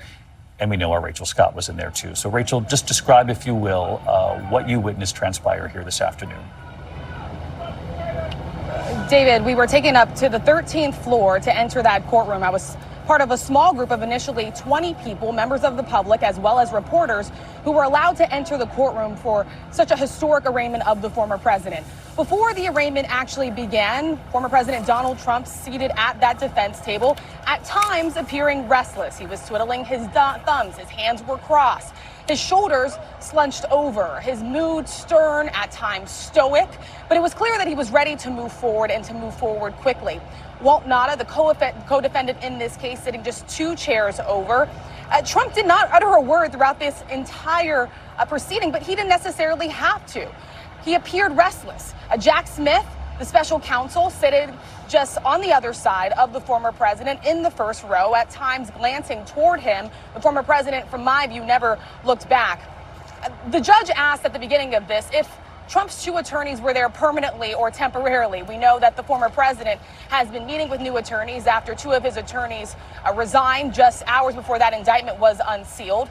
Jack Smith glancing back at Trump at times, and his lawyer, especially when his lawyer said most certainly Trump pleads not guilty.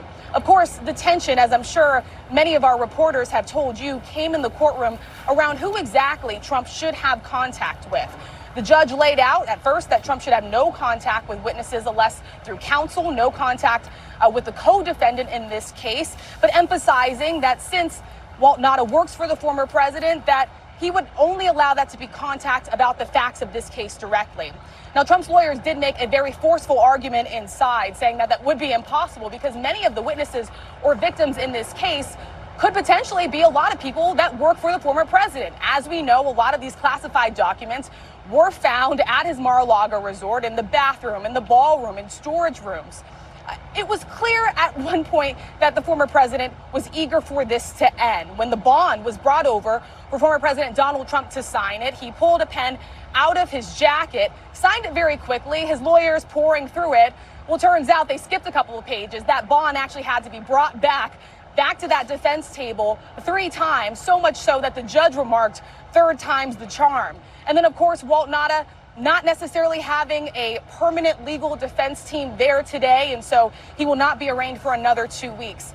You know, David, sitting inside of that courtroom for such a historic arraignment today, I will tell you I was just struck by the number of Secret Service in the room, so much so that the first 2 rows behind the former president were completely empty.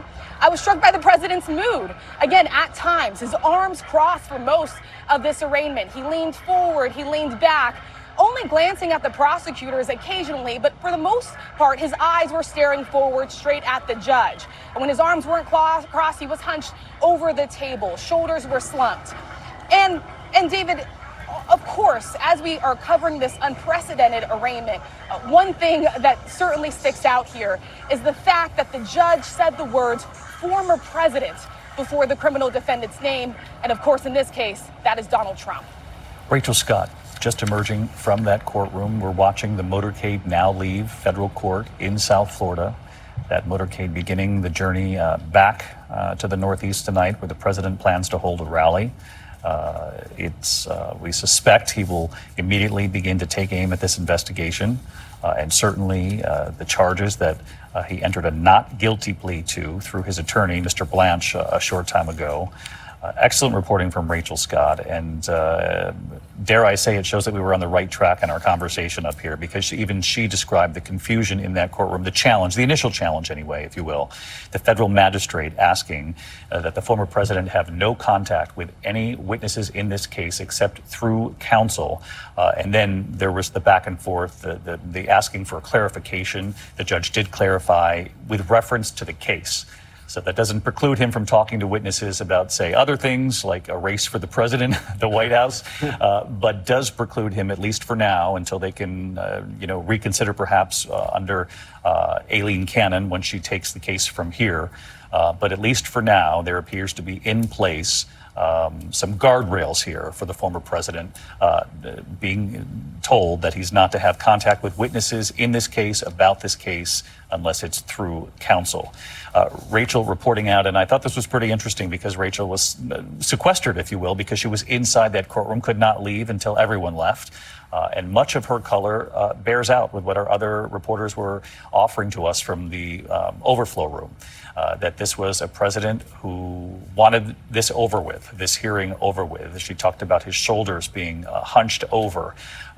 Interestingly, and Rachel, if you can still hear me, I think this is interesting for our audience. Jack Smith, the special counsel, obviously in that courtroom. We weren't sure if that would happen today. Pierre suspected it would, and he did appear.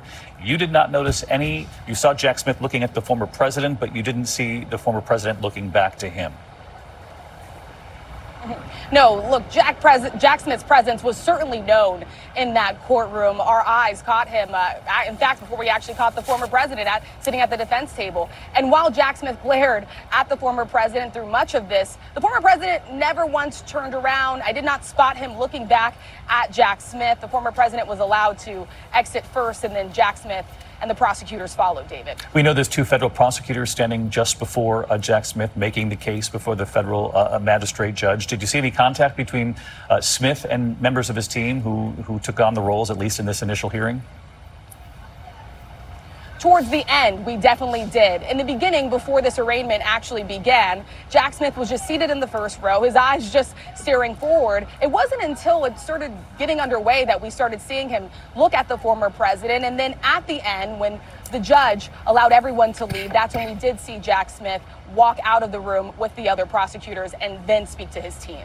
Rachel, the former president's demeanor as he left that courtroom? Stoic, stern. He quickly rose up. He was allowed to exit through a side door. And there was one moment, David, as he was walking out of the room in which he turned back and looked at the members of the press as well as the public that had been seated there.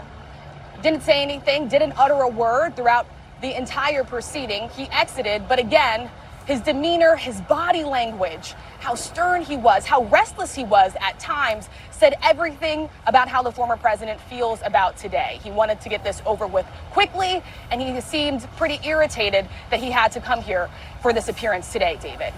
And Rachel, one of the other sort of pieces of color that came from the room was the wait in the beginning, that the president was seated for a time, waiting, we were told, up to 10 minutes or so for the federal magistrate judge to enter the courtroom. And we took note of that, too, because obviously as the former president, you become accustomed to not waiting for much, particularly when the stakes are this high. I don't know if you were in the courtroom at that point and you witnessed that as well.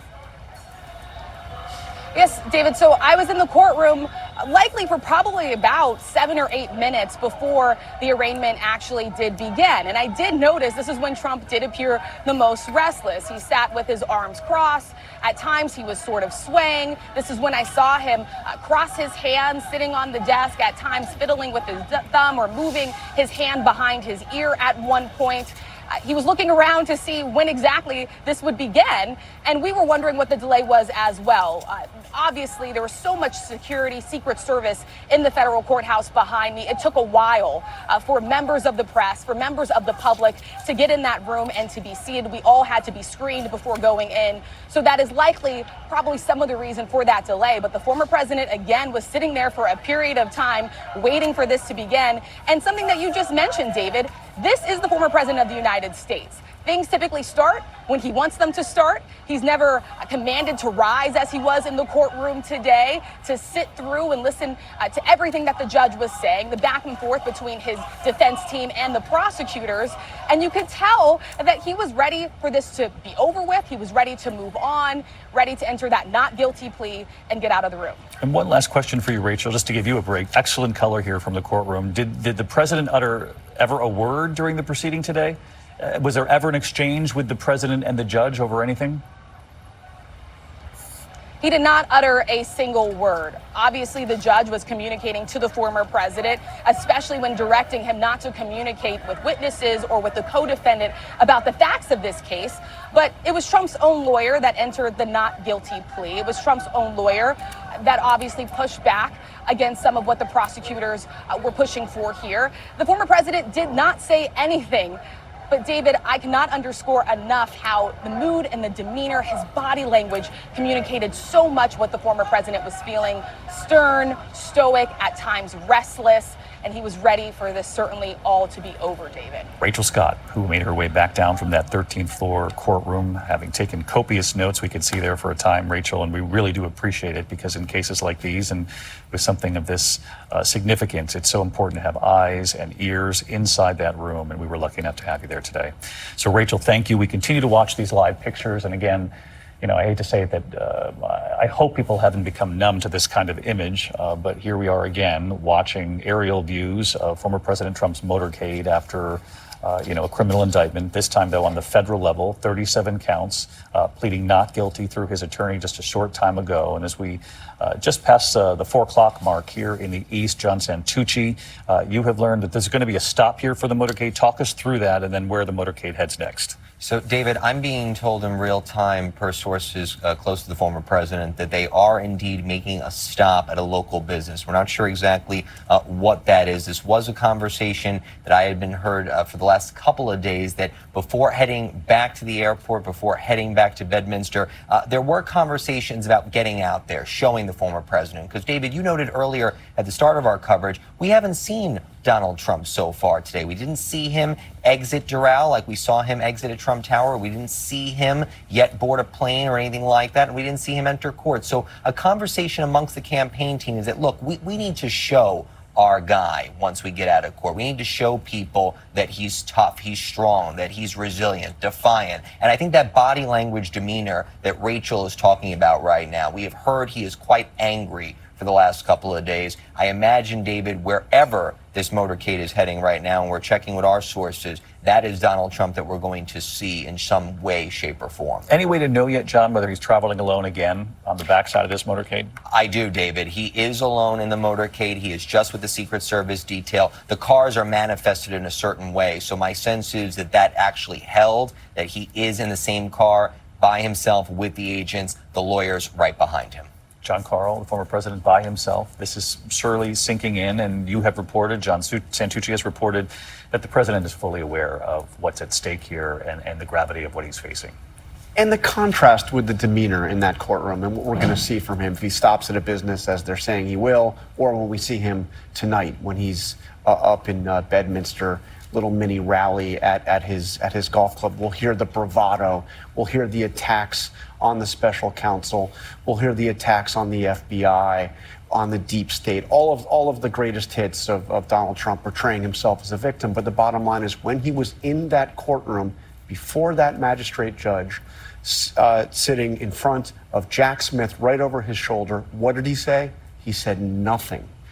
He was entirely silent. He had a right to enter his plea on his own. He had a right to speak. He certainly could have looked at Jack Smith. He could have turned around. He could have said something to him. He said nothing. He was silent. His demeanor described now, we've heard from Rachel Scott. We've heard from Olivia Rubin. This was somebody who was clearly cowed, uncomfortable, didn't want to be there. Not the kind of Donald Trump that we're accustomed to seeing, hunched over and silent. Be a very different Donald Trump we see when he stops by wherever he's going to stop. Yeah, and it's our understanding that we're about a minute or two away potentially from this stop at a local business in South Florida. As John Santucci reported a short time ago, a political calculation by those around the president who are helping to make these campaign decisions moving forward, that they needed to show their candidate after this moment in history, appearing, they hope, in a moment of strength at a small business of their choosing on the way to the airport. And again, as John Carl just pointed out, and as we've said before, he will then fly back to New Jersey. He'll hold a rally tonight. He'll likely return to some of the very same talking points. And if history predicts what we'll see in the coming hours and days, there'll be fundraising attempts off of what we saw. And that will likely work because it does rally his core support. Many who do support and follow Donald Trump obviously have huge questions and huge reservations about what they have seen play out today. Then there's another part of the country, and the polling shows this, that believes that given what is included in that 49-page indictment, that the charges were warranted. Again, a very polarized country, very difficult times, but not a difficult indictment to read for anyone. The opinions of that indictment, though, are varied, and we know that it's the Versailles restaurant in South Florida, we are told, which is where the motorcade is now stopping. These are decisions made by the campaign, and of course, that is always vetted. They're not going to pop into a place unexpected after a 37-count sort of indictment in federal court. John Santucci, this is a decision they wanted to make in order to show a moment of strength on the backside of this. This was indeed a moment that they wanted to have, David, an image they wanted to capture. I'm told that this was a business specifically picked to get out there and talk to voters. And as our colleagues Gio Benitez and Victor Arquendo note, they both covered Miami, Florida. This is a stop and a location that many political candidates have made over the last 50 plus years. It is a strong, well-known restaurant in the Cuban community, a key voting bloc for any political candidate, but especially for somebody running for the White House and a third time, as we know, with Donald Trump. But this is something that, it's funny, I've covered Donald Trump for nearly a decade, David, as you know. These are stops that Donald Trump doesn't typically like. I've been to diners, I've been to restaurants, I've been to Hammeries in South Carolina with Donald Trump. These are not the things that he typically enjoys. But I think for moments like this is where the campaign team won. I'm told that Trump was hesitant to make this stop for the last couple of days, but the campaign team saying very clearly, we need to get out there, we need to look strong, let's do it. Clearly, David, that's where we are right now. Why do you think he doesn't like these stops? It's interesting. It puts Donald Trump in a setting where, we know this is a guy that even pre-COVID was a bit of a germaphobe, didn't like always the gland handing and the shaking hands and being around people. But clearly, it's a moment they know they need to have. Donald Trump, I remember going to a diner with him, I think it was in New Hampshire the first time, and he actually leaned over to the press and said, "So what am I supposed to do?" It's a little awkward for Donald Trump. He's not like most families that end up in a diner on the weekends. It's not something that typically Donald Trump does. And here we see the first images now. Again, Donald Trump making a stop after appearing in federal court here this afternoon in Miami. He's at Cafe Versailles. This is Little Havana, and this is a popular spot for the campaign trail. All of the Cuban exile community. Cheers for the former president there. Indeed, shaking hands. And some smiles. And of course, this was a decision made by those in this small circle that now travels with Donald Trump. Go ahead, John. We were just looking at these pictures with you, David. We're looking to see if Walt Nauta is in the restaurant with him. It wouldn't surprise me. I mean, he's obviously in the motorcade, and as we showed the images earlier, by his side. But we do see his Secret Service detail right with him. See some advisors as he's working the room. Is there any plan, John, for him to address the cameras at this point? We've heard that was something that was possible, David. I think they were going to work through the logistics of the room. You can obviously see that it's quite crowded right now. I know that was something that he had hoped to do, to at least speak to a camera. We know that the pool camera, that's, of course, one of the networks that's pick to travel with any candidate. We know the pool camera is something that's right there trained on him. Trump knows, as you well know, to find a camera, so it's certainly possible. Communism will not come to our shores. Communism will not come to our shores. Talking with members of the Cuban exile community there, Terry Moran, and not surprising that his political team in this campaign would suggest, you know what, you should make a stop here on the way to the airport. Should make a stop because this is the plan to make his personal trial on criminal charges in the federal court in Florida part of his political identity and bind the two as tightly together as possible so that the prosecution of him is the persecution of his supporters. That's his message. And obviously, that's something that will be tested. He will have tens of millions of people who will agree with that. Tens of millions of Americans already demonstrate that they agree with that. Is it enough? Is it enough to win the Republican nomination? Is it enough to win the White House again? That's the question before us. And part of it will be answered by the evidence in this case and the jury who decides it.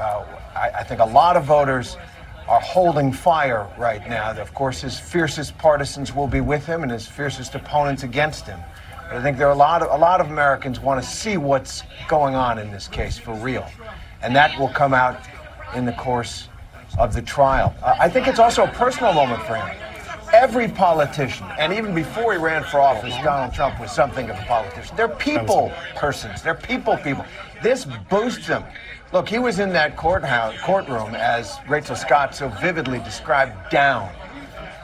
Probably depressed, maybe contemptuous and angry, negative emotions. Because a courtroom is a great equalizer of people.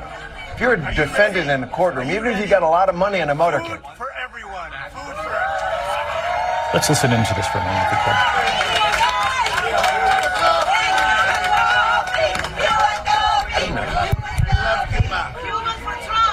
Thank you very much, darling. You take care of yourself.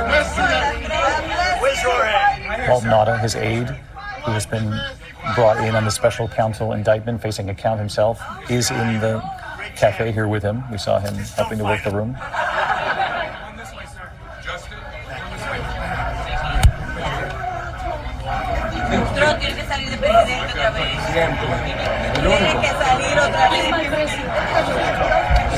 As we see on these campaign moments, the photographs. And for those who get a photograph inside this cafe, what a piece of history they'll have, you know, in looking back on this day. Rachel Scott, a difference in temperament here from what you witnessed in that courtroom just a short time ago. A complete 180 from what we saw inside that courtroom. And David, I cannot underscore enough how striking this is to see the former president.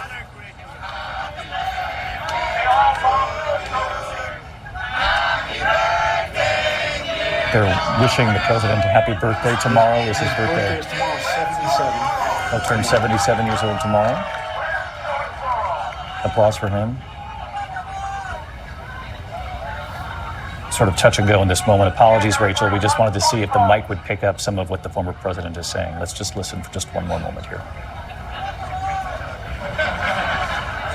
Taking photos with patrons in that cafe before heading to the airport again to fly back to Bedminster. I think it's going great. I think it's a rigged deal here. We have a rigged country. We have a country that's corrupt. We have a country that's got no borders. We have a country that's got nothing but problems. We're a nation in decline. And then they do this stuff. And you see where the people are. We love the people. And you see where they are. You see the crowds and everything else. We have a country that is in decline like never before. And we can't let it happen. I'm going to make a little speech tonight in Bedminster, and I hope you're going to be there. And you start tomorrow. You're going to be there. You can come too if you want. Okay? Thank you, everybody. Thank you. Thank you, everybody. Again, here you have it, the former president, a short time after being in that federal courtroom saying, I think it's going great, to an initial question from the crowd. Not clear whether the question was about the case or something else. He went on to say, we have a country that's corrupt. He said, a country in decline. He said he's going to be making a speech later today in Bedminster. Always very good at teasing the next appearance, which is what he did there moments ago, inviting people who were in that cafe, in fact, if they could make it up to Bedminster. Though we do know the president himself will head there. He'll fly out on his plane a short time from now. And Rachel, I want to bring you back in since we had to take a break for a moment just to listen in to the former president. But you were taking note of just the stark contrast in temperament and in tone from what you witnessed. A complete 180 from what we saw just minutes ago when the former president was here at this federal courthouse. It is striking to see a twice indicted former president of the United States, the first former president to face federal criminal charges, posing with supporters with his thumbs up shortly after being arraigned, not to mention his co-defendant in this indictment standing just a few feet away from him. They're still close together. The judge instructed that they would not be allowed to talk about the facts of the case, but given his close proximity to the former president, given that Walton Auto works for the former president, he would still be allowed to continue his job in what he does for former President Donald Trump. But this is a total shift from the former president from what I just personally witnessed inside of that courtroom. Trump was stoic, he was restless, he was ready to move on. Clearly, he's eager to get back out in front of his supporters and paint his own narrative about what he believes this indictment is. But this is a complete and total mood shift in tone and demeanor from what we just saw here at this federal courthouse not too long ago, David. And Rick Klein, our political director, just as you suggested, the campaign moves forward and immediately. Yeah, and it's a reminder of how much of the narrative from here President Trump, the former president, controls. The lawyers in this case, the attorneys with Jack Smith's team have to make their case in court. They are bound by the walls of that courtroom for their filings, for their statements. Donald Trump could go out there and say basically whatever he wants as much as he wants. And as you guys all know, the way that he has been able to dominate the public narrative over the past 8+ years has been unlike anything we've ever seen. And he can just keep out there hitting it and hitting the themes consistently.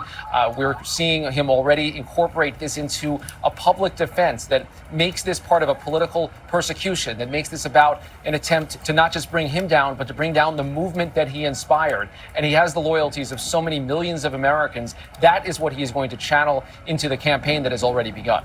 And in the short term, Rick, he calls it a persecution. We're covering the prosecution, obviously, this 49-page indictment. But at least in the short run, it's actually helped Donald Trump in some of the polling against his Republican opponents, including the one who's closest to him, Ron DeSantis. But Donald Trump has increased his lead.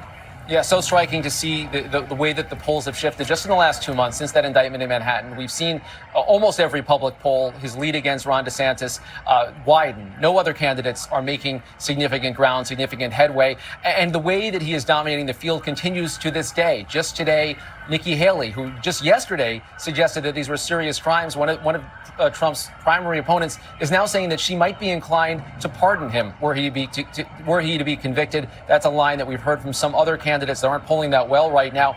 So think about that. These are people that think they are a better choice than Donald Trump, that want to defeat Donald Trump.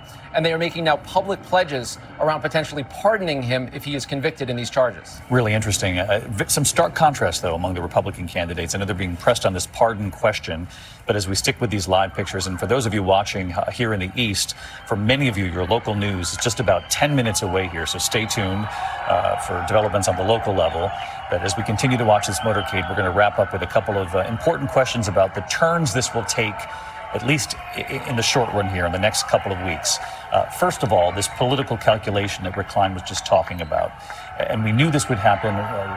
We'll stick with this picture, but let's talk about a couple of candidates who've sort of staked their place. Chris Christie overnight, John Carl, hit a town hall, essentially just drawing a line, saying what you've seen here is not acceptable, not just. And he did not hold back. We knew he might take down that role of attack dog. He's a former federal prosecutor himself, but he came out quick and ready to take on Donald Trump last night. No equivocation whatsoever from Chris Christie. He did it with the first indictment, even before he was a candidate, saying this is very bad for Donald Trump. Now he is saying it is essentially disqualifying. And further, he is hitting Donald Trump with perhaps the greatest insults you can direct toward him, calling him a loser. Saying this is a man who is a loser, and if we follow him, the Republican Party follows a path of losing. And he spoke of vanity. And so it's personal and it's direct, and it comes, remember, David, you were there. Chris Christie was the first major prominent Republican endorsement of candidate Donald Trump in 2016, a game-changing endorsement. The first real major Republican figure to come out and support him, and was his supporter right up through the 2020 campaign. So seeing him turn as hard as he has turned is significant. It's also significant, David, that he's an outlier. That by and large, the other candidates have been much more muted in their criticism of Donald Trump. Some of them outright coming to his defense. Even Ron DeSantis, who perhaps is the most significant threat to Trump's path to the nomination at this point, has not quite defended Trump, but he's attacked the Justice Department, and he has attacked. He has suggested that this is a political prosecution. In just a few moments left here of this motorcade heading back to the airport now, and then we'll turn you back over to your local stations and your local news. Sarah Isker, I wanted to bring you back in. You worked under the Trump Justice Department, under the Bush administration as well in the Justice Department, and you were saying earlier that the more attention that Donald Trump is able to gain from these headlines, at least in the short term, listen, he faces significant legal hurdles here. There's no question about that, but at least in the short term, the oxygen that he takes from the other candidates is something that will be measured, certainly, in polling in the days to come. His legal team's going to need to arm wrestle with his political team. Dan and Kate were talking about why, as a legal matter, you'd want to stretch this out. You want all the motions about evidence, et cetera, to play out, and that could take a long time. On the other hand, as a political matter, everything Donald Trump is doing right now is starving all of the other potential 2024 GOP rivals of oxygen. Nobody's paying attention to what Tim Scott is saying on Twitter or what Ron DeSantis is doing in Iowa. That is good for the frontrunner. He can run out the clock. And in that sense, this may be something that Donald Trump wants to sort of keep that balloon popping up into the air, which may mean a trial more quickly. And on this question, Mary Bruce, who's watching all afternoon with us too from her post at the White House, our chief White House correspondent, the president has not weighed in on this. In fact, he said no comment when was pressed late last week after the indictment was made public. Other than the First Lady making news in the last 24 hours, what more have we heard from the White House on this? What's transpired today? The White House is not commenting on this. The president is not commenting on it. And their plan is to try as hard as they can not to comment on it going forward. But it is clear that they certainly, are a little frustrated by this, to say the least, because of the fact that Jill Biden made that comment last night at that fundraiser, saying that she finds it a little shocking that Republicans don't seem to care about the indictment. There's clearly frustration within the Biden camp that the indictment of the Republican frontrunner isn't seeming to sway his supporters at all. And the fact that you see Donald Trump, there's nothing more defiant than going from a courtroom straight to get a Cuban sandwich. And he is sending a clear message, not just to his supporters, but also to those other Republican candidates and Republican leaders in Washington who, let's be honest, are a little bit conflicted right now about the future of the Donald Trump campaign. He is sending the Republican Party a clear message in doing this, that he is not backing down, he is not stepping away, he is here to stay, and he is going to continue to soak up that oxygen, as Sarah was saying, for as long as he can. And Mary, you touched on it there, and I know for our viewers who might have joined us in progress during our coverage today, we mentioned it at the very top several hours ago, but it was the First Lady who made news. And what exactly did she say? The First Lady, speaking behind closed doors to fundraisers where often your guard is down a little bit, she told donors that she finds it a little shocking that Republicans don't seem to care about the Trump indictment. And she referenced some of the latest polling, which Rick Klein has gone into detail, explaining that, it's really shown that the Trump indictment hasn't had much of a dent in terms of his support amongst the American people. I think that has been surprising, certainly, to Donald Trump's rivals in this race, and surprising clearly to the Biden team and this White House. Even when polling also tells a story of people who, when they read the indictment, there are a lot of Americans who believe the charges are warranted. Absolutely. Even those in our polling back in May, even a majority of Americans who said that they thought that the president should be charged for his handling of classified documents, 21% of those said they would still support him anyway. And that is what you are seeing play out here. I think the question is, does that support last as we see this case play out? And of course, on the flip side, how long is the Biden team going to stay silent on this? Because at face value, you certainly would think that the president would want to seize on the indictment of his top rival. Well, as soon as you hear anything from the White House, you'll let us know, Mary. Less than 5 minutes here before we get you right to your local news in much of the country. Pierre Thomas, there's another person who plays a large role in this day, in these events, and that is Jack Smith, who was in that courtroom. And just his presence made a statement there today. Clearly trying to show leadership, clearly trying to rally the troops because they have a long road ahead of them, particularly the prosecutors who will prosecute this case. It will be many long days. There will be lots of motions by the defense side that they have to address. But I think today, him coming was again to send a signal to Donald Trump as well. We're not going anywhere. We're bringing this case full steam. And if there's a conviction, and we're a long way off from that, we'll have to see how this all plays out. But if there is, we're talking about the potential for prison time here. So in the short term, we're all talking about a stop at a cafe in Little Havana and then the Bedminster rally just a few hours from now. But big picture here, Pierre, this is something we just haven't seen before. Have not seen before. The president faces decades in prison if convicted on all these counts.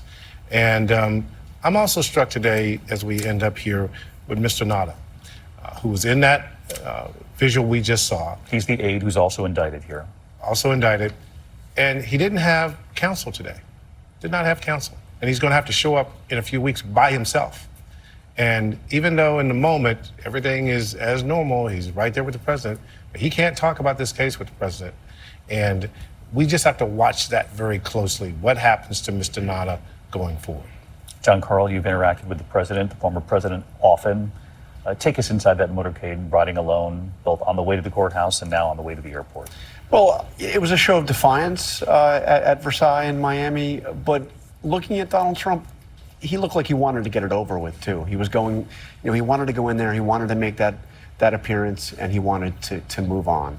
By the way, regarding whether this leads to conviction, Trump has said that he's going to run, even if he is convicted. Nothing is going to stop him.